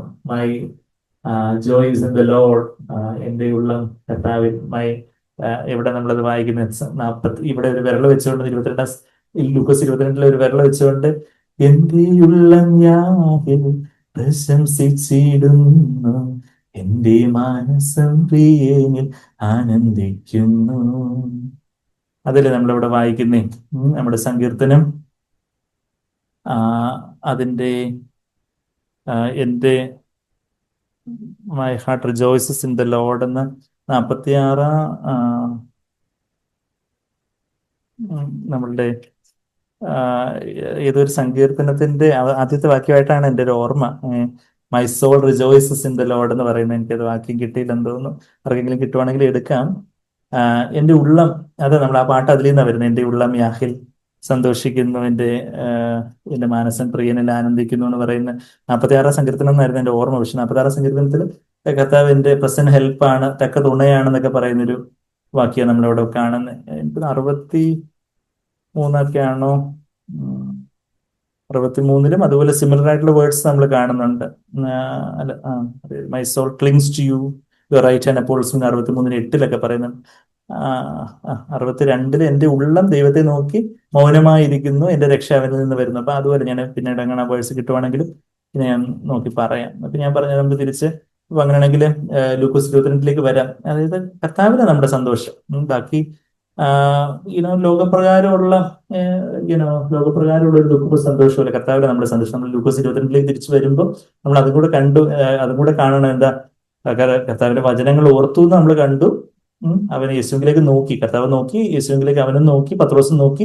ലൂക്കോസ് 22:62 ഇന്ന് കോഴി പോകും മുമ്പേ നീ 3 വട്ടം എന്നെ തള്ളിപ്പറയും എന്ന് കർത്താവ് തന്നോട് പറഞ്ഞ വാക്ക് പത്രോസ് ഓർത്തു, പുറത്തിറങ്ങി അതിദുഃഖത്തോടെ കരഞ്ഞു. മറ്റുള്ളവരുടെ മുമ്പേ എല്ലാവരെയും കാണിക്കാൻ വേണ്ടിയുള്ള ഒരു കരച്ചിലല്ല. എല്ലാവരുടെ മുമ്പ് വെച്ച് പെട്ടത് അയ്യോ പാവം എന്ന് പറഞ്ഞ് മറ്റുള്ളവരെ കാണിക്കാൻ വേണ്ടിയുള്ള ഒരു കരച്ചിലല്ല. അയ്യോ പാവം പത്രോസിനെ. പുറത്തിറങ്ങി, മറ്റുള്ള ആരും കാണണ്ട, ദൈവഭാഗ്യമുള്ളൊരു കരച്ചിൽ. പുറത്തിറങ്ങി അത് ദുഃഖത്തോടെ ഹി വെന്റ് ഔട്ട്. അതാണ് നമ്മളിവിടെ വായിക്കുന്നത്. He went out and wept bitterly. അതുകൊണ്ടൊരു ദൈവഭാഗ്യം. ഇതുവരെയുള്ള നമ്മുടെ ജീവിതത്തിന്റെ പാപങ്ങളെ കുറിച്ച് ഓർത്ത്, വീഴ്ചകളെ കുറിച്ചൊക്കെ ഓർത്തൊരു ദുഃഖം. അതിദുഃഖത്തോടെ ദുഃഖിക്കുന്നവർ ഭാഗ്യവാന്മാർ, അവർക്ക് ആശ്വാസം ലഭിക്കും. എങ്ങനെ ദുഃഖിക്കുന്നവർ? നമ്മളിപ്പോ ഈ പറഞ്ഞ രണ്ടാമത്തെ ദുഃഖം ദൈവഹിത പ്രകാരം മത്തായി 5-4 വാക്യത്തിലെ കർത്താവ് ആ ഒരു വാക്യം പറയുന്നേ അല്ലേ, ദുഃഖിക്കുന്നവർ. കർത്താവ് തിരുപ്രഭാഷണം തുടങ്ങുമ്പോൾ തന്നെ തിരുവായി മുഴിഞ്ഞ് കർത്താവ് പറയുന്നു. ആദ്യം മത്തായി 5:3 ആത്മാവിൽ ദരിദ്രരായവർ ഭാഗ്യവാന്മാർ, സ്വർഗരാജ്യം അവർക്കുള്ളത്. പിന്നെ രണ്ടാമത് തന്നെ കർത്താവ് പറയുന്നത് എന്താ, ആ മാസ്റ്റർ കീ ആകുന്ന ആത്മാവിന്റെ ദാരിദ്ര്യത്തെ കുറിച്ച് പറഞ്ഞു കഴിഞ്ഞിട്ട് രണ്ടാമത് തന്നെ കർത്താവ് പറയുന്നത് ദുഃഖിക്കുന്നവർ ഭാഗ്യവാന്മാർ, അവർക്ക് യഥാർത്ഥത്തിലുള്ള ഒരു ആശ്വാസം. They will be comforted. പാരാക്കേലിയോ എന്നുള്ള വാക്ക് അവിടെ ഉപയോഗിച്ചിരിക്കുന്നത്. പാരാക്കേലിയോ എന്ന് പറഞ്ഞാൽ നമ്മളിവിടെ പറയാറുണ്ട്. കേലിയോ എന്ന് പറഞ്ഞാൽ വിളിക്കുക, പാര എന്ന് പറഞ്ഞാൽ പാര വെക്കുന്നതല്ലേ, മറിച്ച് അടുത്ത്. പാരാമെഡിക്കൽ അലൈഡ് ഹെൽത്ത് സയൻസസ് എന്ന് പറഞ്ഞാൽ പാര എന്ന് പറഞ്ഞാൽ അടുത്ത്. പാരാക്ലീതെ അടുത്ത് വിളിച്ച് ആശ്വസിപ്പിക്കുക, എൻകറേജ്, കംഫർട്ട്, സ്ട്രെങ്തൻ എന്നൊക്കെയുള്ള അർത്ഥമുള്ള ഒരു വാക്കാണ് ആ ഒരു പാരാക്ലീലിയോ. കർത്താവ് നമ്മളെ എപ്പോഴാണ് അടുത്ത് വിളിച്ച് ആശ്വസിക്കുന്നത്? നമുക്ക് ഈ വിവിധ പ്രകാരമുള്ള ഒരു ദുഃഖം, യഥാർത്ഥത്തിൽ ഇപ്പം കുഞ്ഞുങ്ങളൊക്കെ എന്തെങ്കിലുമൊക്കെ ഒരു തെറ്റ് ചെയ്യുമ്പോൾ നല്ല ശാസിച്ച് സോറി ഒക്കെ പറയുക. അപ്പൊ അവര് ദുഃഖിക്കുമ്പോൾ അവര് അതിനെക്കുറിച്ച് ഒരു മാനസാന്തരം അവർക്ക് ഉണ്ടാകുമ്പോൾ നമ്മൾ എന്ത് ചെയ്യും? അപ്പനമ്മമാര് നമ്മളെ ചേർത്ത് പിടിച്ചൊരു ഉമ്മയെ കൊടുക്കും, സാരമില്ല ഇനി അങ്ങനെ ചെയ്യാതിരുന്നാൽ മതി എന്ന് നമ്മൾ പറയും. അത് പാരാക്ലീലിയോ. നമ്മളെ കർത്താവ് ചേർത്ത് പിടിച്ച് മാറോട് കാണിച്ച്, മോനെ മോളെ സാരമില്ല, എനിക്ക് മനസ്സിലാവും, ഞാനും നിന്നെ പോലെ തന്നെ ഒരു ജഡത്തിൽ വന്ന എല്ലാത്തിലും പരീക്ഷിക്കപ്പെട്ടും പാപം ചെയ്യാത്തവർ, അതുകൊണ്ട് എന്റെ ആ ഒരു ഹൃദയത്തിലെ വടംവലിയും നൊമ്പരങ്ങളും വിശ്വാസവും ഒക്കെ എനിക്കറിയാം. ഇനി ഇനി നീ അതുപോലെ ചെയ്യാതിരുന്നാൽ മതി, അതുപോലെ ചിന്തിക്കാതിരുന്നാൽ മതി. I understand, I appreciate you. ഞാൻ നിന്നെ, എന്റെ ആ ഒരു ദുഃഖത്തെ ഞാൻ അഭിനന്ദിക്കുന്നു, എന്റെ മനസ്സാന്തരത്തെ ഞാൻ അഭിനന്ദിക്കുന്നു, നീ എന്റേതാണ്, നീ എന്റെ പ്രിയപുത്രനാണ്, പ്രിയപുത്രിയാണ് എന്ന് പറഞ്ഞ് നമ്മളെ ആശ്വസിപ്പിക്കുന്നു. അത് ദൈവികത പ്രകാരമുള്ള ഒരു ദുഃഖം. നമ്മൾ കർത്താവിലേക്ക് തിരിഞ്ഞ പരിശുദ്ധാത്മാവിന്റെ നിയന്ത്രണത്തിലാണ് നമ്മളുടെ വികാരങ്ങളെങ്കിൽ നമുക്ക് ഈ ദൈവികത പ്രകാരമുള്ള ഒരു ദുഃഖമായിരിക്കും ഉണ്ടാവുന്നത്. യേശുവിന്റെ ജീവിതത്തിൽ ദുഃഖം ഉണ്ടായിരുന്നു. കർത്താവ് ആനന്ദ തൈലത്താൽ അഭിഷിക്തനായിട്ട് ഈ ഭൂമിയിൽ നടന്നതായിട്ട് എബ്രായർ 1:9 ഓയിൽ ഓഫ് ഗ്ലാഡ്നസ് എന്ന് വായിക്കുന്നത്. എന്നാൽ കർത്താവിന്റെ ആ ഉള്ളത്തിൽ വലിയ സന്തോഷം നിറഞ്ഞു കഴിയുമ്പോൾ തന്നെ കർത്താവിനെ നോക്കി യെശയ്യാവ് എന്താ പറഞ്ഞ? യെശയ്യാവ് 53:2 അവൻ ദുഃഖപാത്രം, വ്യസനപാത്രം എന്നാണ് നമ്മളോട് വായിക്കുന്നത്. Man of sorrows. ഒരു മാൻ ഓഫ് സോറോസ് എന്ന് പറയത്തക്ക വണ്ണം അതുപോലുള്ള ദുരന്തങ്ങളൊക്കെ കർത്താവിന്റെ ജീവിതത്തിൽ നടന്നു കാണും. ഒരു പക്ഷേ യോസേഫ്, വളർത്തച്ഛനായിട്ടുള്ള യോസേഫ് തന്നെ വല്ല കിടക്കരോഗിയായി തീർന്നെന്നോ വല്ല അങ്ങനെയുള്ള മരണമായിരുന്നോ എന്നൊക്കെ അറിയത്തില്ല, അതൊന്നും നമ്മുടെ പതിപ്പിൽ വായിക്കുന്നില്ല. അപ്പൊ അതുപോലെ ഒരു ബാക്കിയുള്ള ഒരു കർത്താവിന്റെ ജീവിതത്തിലേക്ക് നോക്കുമ്പോൾ പെട്ടെന്ന് ഒരു ദുഃഖപുത്രൻ എന്ന് വെറുതെ ആരെങ്കിലും ഇപ്പം ആരുടെയെങ്കിലും ജീവിതത്തിൽ എന്തെങ്കിലുമൊക്കെ ഒരു പനിയും ചൊമ്മയും വന്ന് നമ്മൾ ദുഃഖപുത്രൻ അവരെ വിളിക്കും, മാൻ ഓഫ് സോറോസ് എന്ന് വിളിക്കും. അതുപോലെ അടിക്കടി ദുരന്തങ്ങളോ പ്രശ്നങ്ങളോ അതുപോലൊക്കെ വല്ലാത്ത അതുപോലൊക്കെയുള്ള ഒത്തിരി ട്രാജഡീസ് നടന്ന ഒരു മനുഷ്യൻ എന്നൊക്കെ നമ്മൾ ചിലപ്പോൾ ചിലരുടെ ജീവിതത്തെ നോക്കി പറയും. അതുപോലെ യെശയ്യാവ് പ്രവചനാത്മാവിൽ യേശുവിനെ നോക്കി വ്യസനപാത്രം എന്ന് പറയണമെങ്കിൽ നമ്മൾ വചനത്തിൽ വായിക്കുന്ന അധികമായിട്ടുള്ള എന്തെങ്കിലുമൊക്കെ വല്ലാത്ത ഒരുപാട് കൂടുകളക്കങ്ങളിലൂടെയൊക്കെ കർത്താവ് കടന്നു പോയിട്ടുണ്ടാവും. കുടുംബമായിട്ടും ഒക്കെ കർത്താവ് മുഖപുത്രനായിട്ട് ഇളയ അനിയന്മാരും അനിയത്തിമാരും ഒക്കെ ഉണ്ടായിരുന്നതായിട്ടൊക്കെ നമ്മൾ മർക്കോസ് 6:3 വായിക്കുന്നുണ്ട്. അപ്പൊ അവിടെ ആ സാഹചര്യങ്ങളൊക്കെ കർത്താവിന് ദൈവിക പ്രകാരമുള്ള ദുഃഖമായിരുന്നു, സ്വയസഹതാപം അല്ലായിരുന്നു.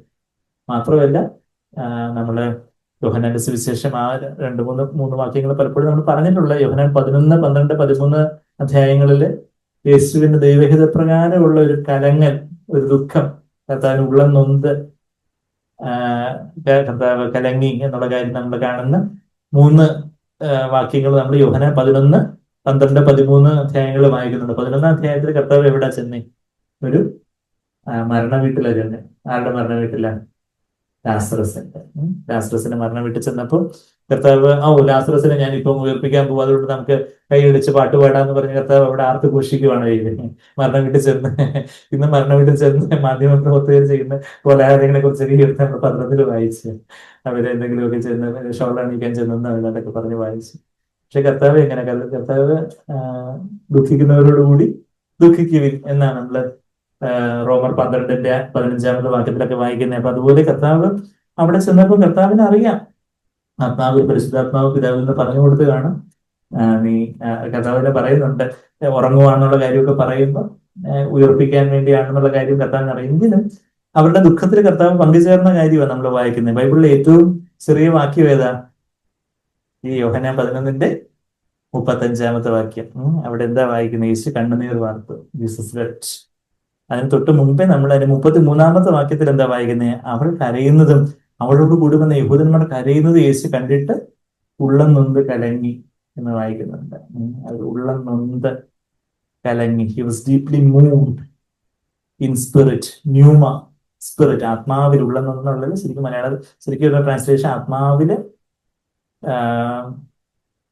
മൂഡായി, ആത്മാവിലൊരു ഞരക്കം ഉണ്ടായി. എംബ്രിമിയോമായി എന്നുള്ളൊരു വാക്ക, ഒരു കടിച്ചപ്പെട്ടാത്തൊരു ഗ്രീക്ക് വാക്ക അവിടെ പരിശുദ്ധാത്മ ഉപയോഗിച്ചിരിക്കുന്ന യോഹന്നാനോട്. എംബ്രിമിയോമായി എന്ന് പറഞ്ഞാൽ ഗ്രോൺ, ഒരു ഞരക്കം. അതാ എംബ്രിമിയോമായി ന്യൂമ എന്ന് പറഞ്ഞാൽ ആത്മാവിന്, കരുതാ പരിശുദ്ധാത്മാവിന്റെ നിയന്ത്രണത്തിലായിരുന്നു ഇപ്പോഴും യേശു ഉണ്ടായിരുന്നത്. അപ്പൊ അത് പിതാവിലേക്ക് ഈ ഒരു സാഹചര്യത്തിൽ അങ്ങനെയുള്ള ഒരു ദുഃഖ വീട്ടിലേക്ക് ചെല്ലുമ്പോൾ പിതാവിലേക്ക് നോക്കി പരിശുദ്ധാത്മാവ് ആ എന്താ ഒരു ആത്മീയമായിട്ടുള്ള ഒരു ആത്മാവുള്ള ഒരു ദുഃഖം, ആത്മീയമായിട്ടുള്ള ഒരു ദുഃഖം അങ്ങനെ ഉള്ളത്തില് മൂഡായി ഒരു ഗ്രോണിങ്, ഒരു ഞരക്കം. And was troubled. ടെരാസോ എന്നുള്ളൊരു വാക്കാ, ട്രബിൾഡ്, സ്റ്റേർഡ് അപ്പ് എന്ന് പറഞ്ഞാല് അവിടെ ഒരു കലങ്ങി പറയുന്ന കടല് ട്രബിൾഡ് ആവുന്നതിനെ കുറിച്ച് നമ്മൾ ആദ്യം വായിച്ചു ഏഷ്യ 57:21. അതല്ല, ആ ട്രബിൾ അല്ല ഇത്, മറിച്ച് ആത്മീയമായിട്ട് ആത്മാവിലുള്ള ദുഃഖത്തിൽ ഒരു ഞരക്കം, ഒരു ഒരു മനസ്സിലും ഒരു ദുഃഖവും ഒരു പ്രയാസവും. അവിടെ ആത്മാവിൽ നിന്ന് ആ വ്യഥ ദേഹിയിലുള്ള വികാരങ്ങളെയും ആ ദുഃഖം നിഴലിടുന്നു. അത് ദേഹത്തിലൂടെ പറയുമ്പോൾ കണ്ണിലൂടെ ടിയർ ഗ്ലാൻസ് ഒക്കെ നിറഞ്ഞു കഴിഞ്ഞ്, ഇവിടെ ഒഫ്താൽമോളജിസ്റ്റ് ടിയർ ഗ്ലാൻസ് ഒക്കെ നിറഞ്ഞു കഴിഞ്ഞ് കണ്ണുനീർ വാർത്തു. അതെ, നമ്മളെ ബ്രെയിനിലെ വല്ലാത്ത സൊറോ കാര്യങ്ങളൊക്കെ ആകുമ്പോഴത്തേക്കും ടിയർ ഗ്ലാൻസിന്റെ, ലാക്രിമൽ ഗ്ലാൻസിന്റെ ഇന്നോവേഷൻ ഒക്കെ ഒന്ന് അവിടെ സെക്രീഷൻ ഒക്കെ കൂടി കണ്ണുനീര് വാർത്തു. അപ്പൊ അവിടെ ആത്മീയമായിട്ട് ആത്മാവിൽ നിന്ന് തുടങ്ങിയ ദുഃഖം, അല്ല ലോകപ്രകാരമുള്ള ഈ ഓപത്തോ ഞാനെന്ന് പറഞ്ഞുകൊണ്ട് ഒരു ലോകപ്രകാരമുള്ളൊരു ദുഃഖത്തിലുള്ള ഒരു കരച്ചിലിനെ കുറിച്ച് ആത്മാവിൽ നിന്ന് തുടങ്ങി ദേഹത്തിലൂടെ നിറഞ്ഞു കവിഞ്ഞൊഴുകുന്ന ഒരു കണ്ണുനീര്, അതായത് യേശു കണ്ണുനീർ വാർത്തു. അത് കഴിഞ്ഞിട്ട് വീണ്ടും എന്റെ താഴോട്ട് 37-ാമത്തെ വാക്യത്തിലും വായിക്കുന്നുണ്ട്. എന്താ, ചിലരും കുരുടന്റെ കണ്ണു തുറന്ന്, അതെ 38-ാമത്തെ വാക്യത്തിൽ ഇംഗ്ലീഷില്, ഇംഗ്ലീഷില് 38, മലയാളത്തിലും 38. Jesus again being deeply moved within. യേശു പിന്നെയും ഉള്ളം നൊന്ത് കല്ലറക്കലെത്തി, ഉള്ളം നൊന്ത്. അവര് അതേ വാക്ക് തന്നെ എംബ്രിമ്യമായി എന്ന് പറഞ്ഞ ആ വാക്ക് തന്നെ ഉപയോഗിച്ചിട്ടുണ്ട്. ഈവൻ യോഹന്ന 11-ലുള്ള ആ വാക്യം നമ്മൾ കണ്ടു, യേശുവിൻ ദൈവഹിത പ്രകാരമുള്ള ഒരു ദുഃഖം. പിന്നെ 12-ാം അധ്യായത്തില് അതിൽ 27-ാമത്തെ വാക്യത്തില് താനെ ക്രൂശിലേക്ക് പോയി പിതാവിൽ നിന്ന് കൈവിടപ്പെടാൻ, പിതാവിൽ നിന്നുള്ള ഒരു ഒരു വേർപാട്, ക്രൂസില് പിതാവിനോടുള്ള കൂട്ടായ്മയിൽ നിന്നുള്ള ഒരു ബ്രേക്ക്, ഒരു വേർപാട് സഹിക്കേണ്ടി വരും എന്നുള്ള ഒരു കാര്യമൊക്കെ അറിഞ്ഞ് പിതാവിനോട് വേർപെടാൻ പോകുന്നു എന്നുള്ള അറിഞ്ഞ് ആത്മീയമായിട്ടൊരു ദുഃഖം കർത്താവിന് ആത്മാവിൽ നിന്ന് ദേഹിയെ മതിച്ച ഒരു കാര്യം നമ്മളവിടെ യോഹന്നാൻ 12:27 നമ്മൾ വായിക്കുന്നത്. ഇപ്പോൾ എന്റെ ഉള്ളം, മൈ സോൾ, അത് സ്പിരിറ്റിൽ നിന്ന് സോളിലേക്ക് ആ ദുഃഖം, മൈ സോൾ ഹാസ് ബിക്കൻ ട്രബിൾഡ്, എന്റെ ഉള്ളം കലങ്ങിയിരിക്കുന്നു, ഞാൻ എന്ത് പറയുന്നു എന്ന്.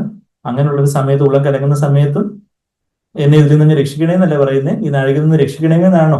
അല്ല, എങ്കിലും ഇത് നിമിത്ത് ഞാൻ കർത്താവ് എന്താ പറയുന്നത്, എന്ത് പറയണ്ടു, പിതാവ് ഈ നാഴികയിൽ നിന്ന് എന്നെ രക്ഷിക്കണമേ എന്നാണോ ഞാൻ പറയട്ടെ? എങ്കിലും ഇത് നിമിത്തം ഞാൻ ഈ നാഴികയിലേക്ക് വന്നിരിക്കുന്നു, പിതാവെ നിന്റെ നാമം മഹത്വപ്പെടുത്തണമേ. ചില സമയത്ത് നമുക്ക് ഹൃദയത്തിൽ വല്ലാത്തൊരു ദുഃഖവും പ്രയാസവും ഒക്കെ ഉണ്ടാകും. പക്ഷെ ആ സമയത്ത് കർത്താവെ അവിടുത്തെ നാമം മഹത്വപ്പെടുത്തണേ. എനിക്ക് കർത്താവെ ദൈവിക പ്രകാരം തന്നെ നമുക്ക് വല്ലാത്ത ദുഃഖം ഉണ്ടാകുമ്പോഴും കർത്താവ് ഇവിടെ എന്ത് തന്നാലും സാരമില്ല കർത്താവെ, അവിടുത്തെ നാമം ശരിയാണ്. നമ്മുടെ ജീവിതത്തിൽ വല്ലാത്തൊരു വേർപാടിന്റെ ഒരു ദുഃഖം വരുന്നു, വല്ലാത്തൊരു പ്രയാസം വരുന്നുണ്ട്. എന്താ കർത്താവെ, അവിടുത്തെ നാമം മഹത്വപ്പെടുത്തണമേ. എന്തായാലും അവിടുന്ന് അനുവദിച്ചു, അവിടുന്ന് അനുവദിക്കാതെ അറിയാതൊന്നും സംഭവിക്കുന്നില്ല. അതുകൊണ്ട് കർത്താവെ അവിടുന്ന് നാമം മഹത്വപ്പെടുത്തിയാട്ടെ എന്ന് പറയുന്ന ഒരു യേശുവിന്റെ ദൈവഹിത പ്രകാരമുള്ള ഒരു ദുഃഖം. പിന്നെ 13-ാം അധ്യായത്തിൽ ഇവിടെ കർത്താവ് ദുഃഖിക്കുന്നേ, അവിടെ കർത്താവ് ശിഷ്യന്മാരുടെ കാലൊക്കെ കഴുകി 13-ാം അധ്യായത്തിന്റെ 21-ാമത്തെ വാക്യത്തില് കർത്താവ് എന്താ പറയുന്നേ, അവിടെ യൂദാസ് ഇസ്കരിയോത്തെ കുറിച്ച് ഓർത്ത് കർത്താവിനൊരു ദുഃഖം ഉണ്ടാവുന്ന ഒരു കാര്യമാണ് നമ്മളവിടെ വായിക്കുന്നത്. ഇത് പറഞ്ഞിട്ട് യേശു ഉള്ളം കലങ്ങി, ട്രബിൾഡ് ഇൻ സ്പിരിറ്റ്, തെരാസോ, ട്രബിൾഡ്, ഉള്ളം കലങ്ങി. അമീൻ അമീൻ ഞാൻ നിങ്ങളോട് പറയുന്നു, നിങ്ങളുടെ ഒരുത്തിന് എന്നെ കാണിച്ചു കൊടുക്കുമെന്ന് സാക്ഷീകരിച്ച് പറഞ്ഞു. ആ യുദാസിനെ കുറിച്ച് ഇവൻ ജനിക്കാതിരുന്നെങ്കിൽ ആത്മീയമായിട്ടുള്ള ദുഃഖം യേശുവിനുണ്ടായിരുന്നു. അല്ലെങ്കിൽ ഇവന് നല്ല ഡോസ് ദൈവം കൊടുക്കണം എന്ന് പറഞ്ഞല്ല, കുറച്ച് അതിനോട് കർത്താവിന് ഒരു പ്രയാസമില്ലായിരുന്നു. അവനോട് സ്നേഹിത എന്ന് വീണ്ടും വിളിച്ച് അവനെ ചേർത്ത് പിടിക്കുന്നതൊക്കെ നമ്മൾ മത്തായി 25-ാം അധ്യായത്തിലേക്ക് നമ്മൾ കാണുന്നുണ്ട്. അപ്പം ആ ഒരു യേശുവിന്റെ ദൈവഹിത പ്രകാരമുള്ള ഒരു ദുഃഖം നമ്മൾ കാണുന്നുണ്ട്. നമ്മൾ എന്തൊക്കെയാ കണ്ടേ? ദൈവഹിത ലോകപ്രകാരമുള്ള ദുഃഖം എങ്ങനെയൊക്കെയുള്ള ആയിരിക്കും, പരാതി ഗുരുമുറുപ്പും കാര്യങ്ങളും, ആ കാര്യങ്ങളൊക്കെ നമ്മൾ കണ്ടു. ദൈവഹിത പ്രകാരമുള്ള ഒരു ദുഃഖം അത് നമ്മളെ രക്ഷയിലേക്ക് നയിക്കുന്ന ഒരു കാര്യമാണെന്നുള്ള കാര്യമൊക്കെ നമ്മൾ കണ്ടു. അത് പത്രോസിന്റെ എക്സാമ്പിൾ നമ്മൾ കണ്ടു. യേശുവിലേക്ക് നമ്മൾ നോക്കണം. കർത്താവിന്റെ ആ ഒരു സ്നേഹമാണ് നമ്മളെ, ദയവാണ് മാനസാന്തരത്തിലേക്ക് നയിക്കുന്നത് എന്നുള്ള കാര്യം യേശുവിന്റെ ജീവിതത്തിൽ അങ്ങനെ കർത്താവിന് ദൈവപ്രകാരമുള്ള ഒരു ദുഃഖം ഉണ്ടായിരുന്നു. വ്യസനപാത്രമായിട്ട് ഈ ഭൂമിയിൽ ജീവിക്കുമ്പോൾ തന്നെ അവൻ ആനന്ദ അഭിഷിക്തനായിരുന്നു. വ്യസനത്തിനുള്ള മാർഗം എന്നിലുണ്ടെങ്കിൽ കാണിച്ചു തരണമേ എന്ന് പറയുന്ന സങ്കീർത്തനക്കാരന്റെ വാക്യങ്ങൾ നമുക്ക് അറിയാം. 139 സങ്കീർത്തനത്തിൽ 24 വാക്യത്തില് hurtful way, point out any hurtful way in me and lead me in the way everlasting. കർത്താവെ, അങ്ങയെ വേദനിപ്പിക്കുന്ന എന്തെങ്കിലും എന്നിലുണ്ടെങ്കിൽ കാണിച്ചു തരണം. അത് പ്രകാരമുള്ള ദുഃഖം കർത്താവിലേക്ക് നോക്കി കർത്താവിന്റെ ഹൃദയത്തെ വേദനിപ്പിക്കുന്ന ഒരു കാര്യം എന്നിൽ ഉണ്ടെങ്കിൽ കർത്താവിന്റെ ദുഃഖമാണ് എന്റെ ദുഃഖം. അത് എന്റെ ജീവിതത്തിലുള്ള പാപങ്ങളെ കുറിച്ചുള്ള ദുഃഖമുണ്ട്. എന്റെ കുടുംബത്തിലുള്ള എന്റെ ഭാര്യ, ഭർത്താവ്, മക്കള്, എന്റെ കുടുംബങ്ങളിലുള്ള കുറവുകളെ കുറിച്ച് ഓർത്തൊരു മനസാന്തരവും ദുഃഖവുമുണ്ട്. പിന്നെ എന്റെ സഭയിലുള്ള സഹോദരങ്ങളിലുള്ള കുറവുകളെ കുറിച്ചുള്ള ഒരു ദുഃഖവും ഒരു ഭാരവും ഒക്കെ പൗലോസ് തന്റെ ആത്മീയ മക്കളെ കുറിച്ച് ഓർത്ത് ദുഃഖീസ് നെടുവേർപ്പിക്കുന്ന കാര്യങ്ങളൊക്കെ നമ്മളിവിടെ നമ്മള് 2 Corinthians 12 അവസാനമൊക്കെ നമ്മൾ വായിക്കുന്നുണ്ട്. പിന്നെ ദേശത്തനേകര് കർത്താവിനെ അറിയാതെ ഇരിക്കുന്നതിനെ കുറിച്ച് അനേക ദൈവമക്കള് പിന്നെ കർത്താവിനെ അറിയാത്തവരെ അവിശ്വാസികളായിട്ടുള്ളവരെ കുറിച്ചൊക്കെ പുറത്തുള്ള ഒരു ദുഃഖവും ഭാരവും ഒക്കെ ആത്മാവിലുള്ള ഒരു ആരോഗ്യകരമായ ദുഃഖം. ഇന്നലെ തന്നെ ഒരു കൗൺസിലിങ്ങിന് ഞാനൊരു വിശ്വാസിയായ ഒരു സഹോദരനോട് പറയുമായിരുന്നു. ആ സഹോദരന് തന്റെ മോനെ കുറിച്ച് അങ്ങ് വല്ലാത്ത ദുഃഖം. അപ്പൊ ഞാൻ പറഞ്ഞു, concern is okay, but sorrow that is bogging you down, that is weighing you down, that is not healthy എന്നുള്ള കാര്യം പറയുമായിരുന്നു. കൺസേൺ, ആരോഗ്യകരമായിട്ടുള്ളൊരു ഒരു കരുതലും അവർക്ക് മക്കളെ കുറിച്ചുള്ള ഭാരമൊക്കെ നല്ലത് തന്നെയാണ്. അത് ആത്മാവിലുള്ള ദുഃഖമാണ്. പക്ഷെ നമ്മളെ അങ്ങ് നിരാശപ്പെടുത്തി കളയുന്ന ഒരു ഭാരവും അതുപോലുള്ള ഒരു കാര്യമാണെങ്കിൽ അത് ആത്മീയമായിട്ടുള്ള ദൈവത പ്രകാരമുള്ള ദുഃഖമല്ല. ശരിയാണ്, ഇത് നമ്മുടെ മനസ്സാന്തരപ്പെടാതെ ചിലപ്പോൾ നമ്മുടെ മക്കളെ കുറിച്ച് ഓർത്തോ നമ്മളുടെ ബന്ധുക്കളെ കുറിച്ച് ഓർത്തോ ഒക്കെ നമുക്ക് ദുഃഖം വേണം. പക്ഷെ ചിലരങ്ങ് ദുഃഖിച്ച് ജഡപ്രകാരമുള്ള ദുഃഖമാണ്. എന്നുവെച്ചാൽ അങ്ങ് അവരങ്ങ് ദൈവത്തോട് വരാതെ അങ്ങ് വല്ലാതെ അങ്ങ് ചോർന്നു പോകുന്ന എന്ന് പറഞ്ഞ തമിഴ് വാക്കും കൂടെ ചോർന്നു പോയ അങ്ങ് ചോർന്നു പോകുന്ന രീതിയിൽ അവരുടെ ആ വൈറ്റാലിറ്റി ഒക്കെ എനർജി ഒക്കെ ഇങ്ങനെ ചോർന്നു പോകുന്ന രീതിയിലുള്ള ദുഃഖം. പക്ഷെ അങ്ങനെയുള്ള ഒരു ദുഃഖം എന്റെ മനസ്സിൽ കർത്താവിലേക്ക് നോക്കി, ശരിയാണ് നമുക്ക് പലരെ കുറിച്ചും ഭാരമുണ്ട്. പക്ഷെ കർത്താവ് അറിയാതെ അനുഭവിക്കാതൊന്നും സംഭവിക്കുന്നില്ല. ദൈവം എല്ലാം നന്മക്കായിട്ട് കൂടി വ്യാപരിപ്പിക്കും. ശരിയാണ്, നമുക്ക് അവരെ കുറിച്ച് ദുഃഖമുണ്ട്, ഭാരമുണ്ട്. പക്ഷെ നമ്മളെ അതങ്ങ് ദൈവത്തിൽ നിന്ന് അകറ്റിക്കളയുന്ന രീതിയിൽ ആവുകയാണെങ്കിൽ അത് ജഡത്തിൽ നിന്നുള്ള ദുഃഖമായിരിക്കും. ഇപ്പൊ ചില സമയത്ത് നമുക്ക് ഈ ദുഃഖം ഏതൊക്കെയാന്ന് ഡിലിനേറ്റ് ചെയ്യാൻ ചിലപ്പം നമുക്ക് പാടായിരിക്കും. പക്ഷെ ആ സമയത്ത് ദൈവത്തിന് നമുക്കൊരു ഡിസൈൻമെന്റ് തരണം. ഇത് ഞാൻ ഈ ദുഃഖിച്ചിരിക്കുന്നത് ദൈവഹിത പ്രകാരമുള്ള ദുഃഖമാണോ, കർത്താവിനോട് എന്നെ കൂടുതൽ അടുപ്പിക്കുന്ന ഒരു കാര്യമാണോ, ഇതോ ദൈവത്തിൽ നിന്ന് തന്നെ ഇതങ്ങ് അകറ്റിക്കളയുന്ന ഒരു കാര്യമാണോ എന്നുള്ള കാര്യം നമ്മൾ തിരിച്ചറിഞ്ഞ് അത് വിവേചനത്തോടെ യഥാർത്ഥത്തിലുള്ള ആ ഒരു ദുഃഖം, ദൈവഹിത പ്രകാരമുള്ള ദുഃഖമാണ് നമ്മുടെ ജീവിതത്തിൽ വേണ്ടത്. മറിച്ച് ആ ഒരു ലോകപ്രകാരമുള്ള ദുഃഖത്തിന് ഒരു കണിക പോലും നമുക്ക് ആവശ്യമില്ല. അത് പിശാചിന്റേതാണ്, അത് ജഡത്തിൻ്റെതാണ്, ലോകവ്യവസ്ഥയുടേതാണ്. പക്ഷെ മറിച്ച് വിശുദ്ധാത്മാവ് തരുന്ന ഒരു ദൈവപ്രകാരമുള്ള ആ ഒരു നമ്മുടെയും നമ്മുടെ കൂടെയുള്ളവരുടെയും ദേശത്തിന്റെയും അവസ്ഥ കണ്ട് ഒരു കരയുന്ന, ഒരു നിലവിളിക്കുന്ന, ദേശത്തിന് വേണ്ടി ആ ഒരു ഭാരപ്പെടുന്ന ഒരു ദൈവിക പ്രകാരമുള്ള ഒരു ദുഃഖം. ദൈവത്തിന്റെ ഭാരങ്ങൾ, നമ്മളുടെ സ്വയത്തിലുള്ള ഭാരങ്ങളൊക്കെ അങ്ങ് നമ്മുടെ കർത്താവിലേക്ക് ഇടുന്നു. ദൈവത്തിന്റെ ഭാരങ്ങളും നമ്മളുടെ ഭാരമായി തീരുന്ന ആ ഒരു ദൈവിക പ്രകാരമുള്ള ദുഃഖം. അങ്ങനെ ഒരു ആത്മീയ പക്വതയിലുള്ള ദൈവിക പ്രകാരമുള്ള ദുഃഖത്തിലേക്ക് വരുവാൻ ദൈവം നമ്മളെ ഓരോരുത്തരെ സഹായിക്കട്ടെ. നാം ക്രൂസിലേക്ക് വന്ന് കർത്താവിന്റെ അംഗപ്പാടുകളെ കാണുവാനും കർത്താവിന് വേണ്ടി രക്തം ചൊരിഞ്ഞതും അവിടുന്ന് എനിക്ക് വേണ്ടി എല്ലാമായി തീർന്ന ആ അരുണാഥന്റെ സ്നേഹം അത് കണ്ട് മാനസാന്തരപ്പെടുവാൻ, ദൈവികമായൊരു ദുഃഖം നമ്മള് ജീവിതം ഇന്നും ശരിയായിട്ടില്ലയോ എന്ന് ദൈവവും ഭാഗ്യ തിരിച്ചറിയുവാൻ കർത്താവെ അവിടുന്ന് ആഗ്രഹിക്കുന്ന ആ ഒരു തലത്തിലേക്ക് എന്റെ ജീവിതം വന്നിട്ടില്ലല്ലോ. എന്റെ ജീവിതത്തിൽ ഇനിയും ഏതെല്ലാം കാര്യങ്ങളിൽ ഒരു മാറ്റങ്ങള്, ഒരു മാനസാന്തരം വരാനായിട്ടുണ്ട്. അവിടെ ഞാൻ എന്നത്തിനെ ന്യായീകരിച്ചുകൊണ്ടിരിക്കാനല്ല, മറിച്ച് കർത്താവെ അങ്ങിലേക്ക് നോക്കുവാൻ യഥാർത്ഥത്തിലൊരു ദൈവിക പ്രകാരമുള്ള ഒരു ദുഃഖം അത് രക്ഷയിലേക്ക്, അതൊരു വിടുതലിലേക്ക് നയിക്കും. നാം ഇതിനെക്കുറിച്ച് ഓർത്ത ദൈവിക പ്രകാരം വിശുദ്ധാത്മാവിന്റെ ആ ഒരു ദുഃഖത്തോടെ നാം ദുഃഖിക്കുന്നു, ഞരങ്ങുന്നു. അവിടെ നമുക്കൊരു വിടുതൽ ഉണ്ടായിരിക്കും. അവിടെ നമുക്കൊരു സാൽവേഷൻ, ദൈവിക പ്രകാരമുള്ള ദുഃഖം രക്ഷയിലേക്ക് നയിക്കുന്നു എന്ന് നമ്മൾ വായിച്ചതുപോലെ നമുക്ക് ആ ഒരു മാനസാന്തരത്തോടെ കർത്താവിലേക്ക് നോക്കി സന്തോഷത്തോടെ സന്തോഷത്തോടെ കർത്താവ് നമ്മളെ ഏറ്റുകൊള്ളുന്നു എന്നുള്ളൊരു സന്തോഷം നമുക്കുണ്ട്. എന്നാൽ അവിടുത്തെ കർത്താവെ അവിടുത്തെ ആ ആഗ്രഹപ്രകാരം എൻ്റെ ജീവിതം ആയില്ലല്ലോ എന്നുള്ള ഒരു ദുഃഖത്തോടെ മനസാന്തരത്തോടെ നമുക്ക് പാടാം. ഞാൻ വരുന്നു ക്രൂശിങ്കൽ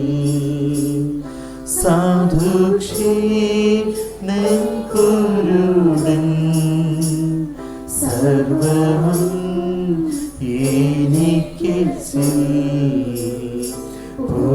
പുനരക്ഷ കാണും ഞാൻ ശരണം എൻ കർത്താവേ വാഴ്ത്തപ്പെട്ട കുഞ്ഞാടേ താഴ്മയായി കുമ്പിടുന്നു രക്ഷിക്ക എന്നീപ്പോ വാഞ്ചിച്ചു നിന്നെ എത്ര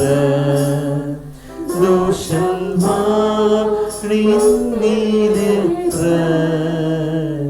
ഇമ്പമായി ചൊല്ലുന്നീശു ഞാൻ കഴുകിടും നിന്നെ ശരണം എൻ കർത്താവേ വാഴ്ത്തപ്പെട്ട കുഞ്ഞാടേ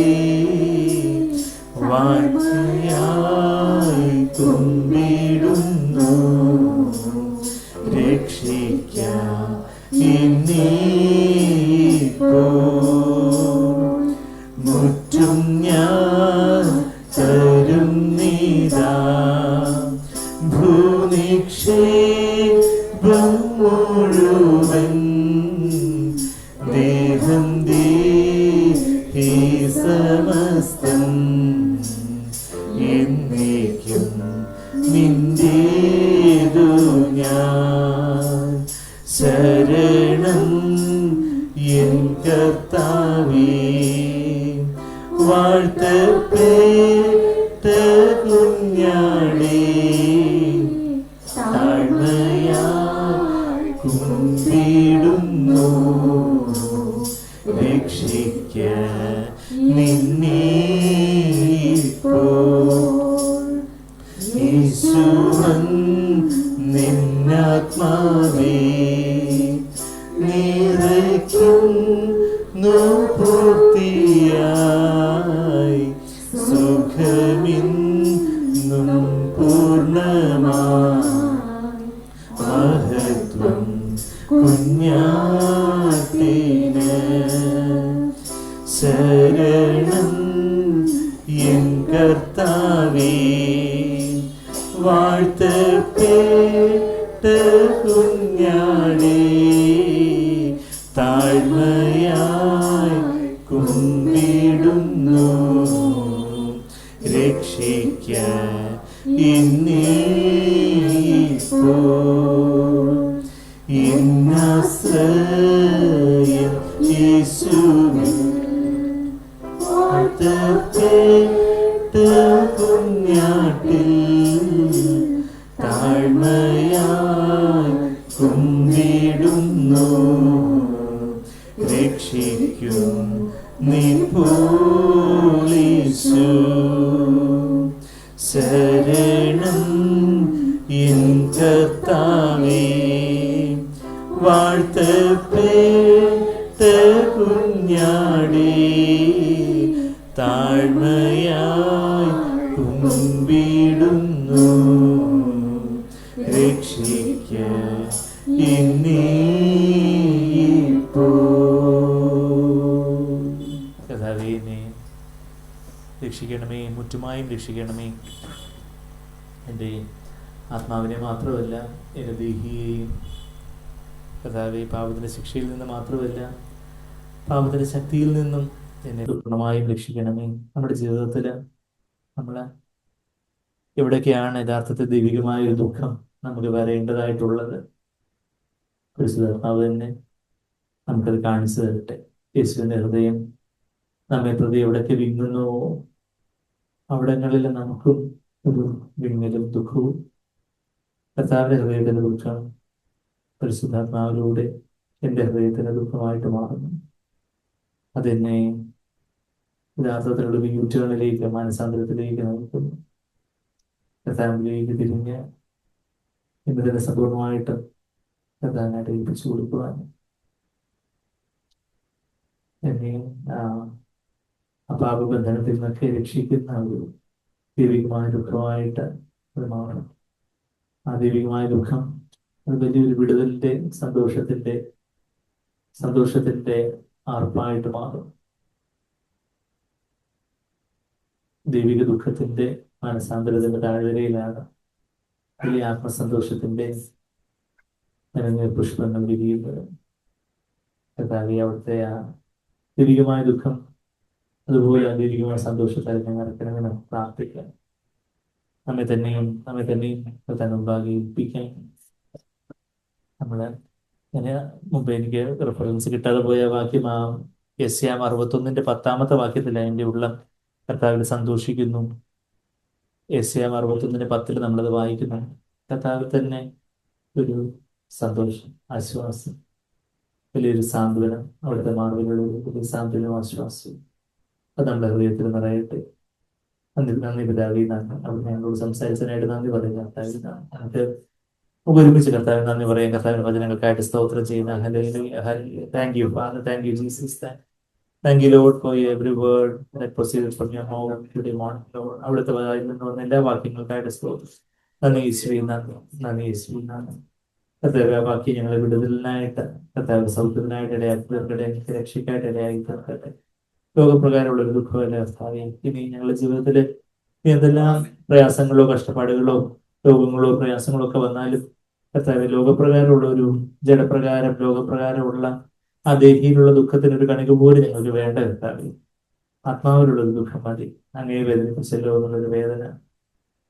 അതെ കർത്താവേ, അതിനെക്കുറിച്ച് അങ്ങനെ ഒരു ആത്മീയ വ്യഥയോടെ ഭാരത്തോടെ അവിടുത്തെ മുമ്പാകെയായിട്ട് പറഞ്ഞ് അവിടുത്തെ സന്തോഷത്താൽ നിറയപ്പെടുവാനൊക്കെ ഞങ്ങളെ സഹായിച്ചാൽ, നിങ്ങൾ ഓരോരുത്തരെയും കർത്താവേ സന്തോഷത്താൽ നിറച്ചാൽ നിങ്ങളുടെ ദുഃഖം സന്തോഷമായി മാറുമെന്ന് അവിടുന്ന് പറഞ്ഞവല്ലോ. അതെ കർത്താവേ, അവിടുത്തെ മുഖത്തേക്ക് നോക്കിയുള്ള ആ ദുഃഖം ഞങ്ങൾ യഥാർത്ഥത്തിലുള്ളൊരു വലിയൊരു സന്തോഷത്തിലേക്ക്, വലിയൊരു ആർപ്പുപടിയിലേക്ക്, ആഘോഷത്തിലേക്ക് നയിക്കുമെന്ന് ഞങ്ങൾ അറിയുന്നു. കർത്താവേ, ഞങ്ങളെ സൗഖ്യമാക്കിയതിനായിട്ട് സ്തോത്രം ചെയ്യുന്നു. Thank you, thank you. പ്രാർത്ഥനയുടെ സ്തുതിക്കുന്ന എല്ലാ യേശുവിന്റെ വലിയ നാട്ടിലുള്ള നാട്ടിൽ തന്നെ. ആമേൻ.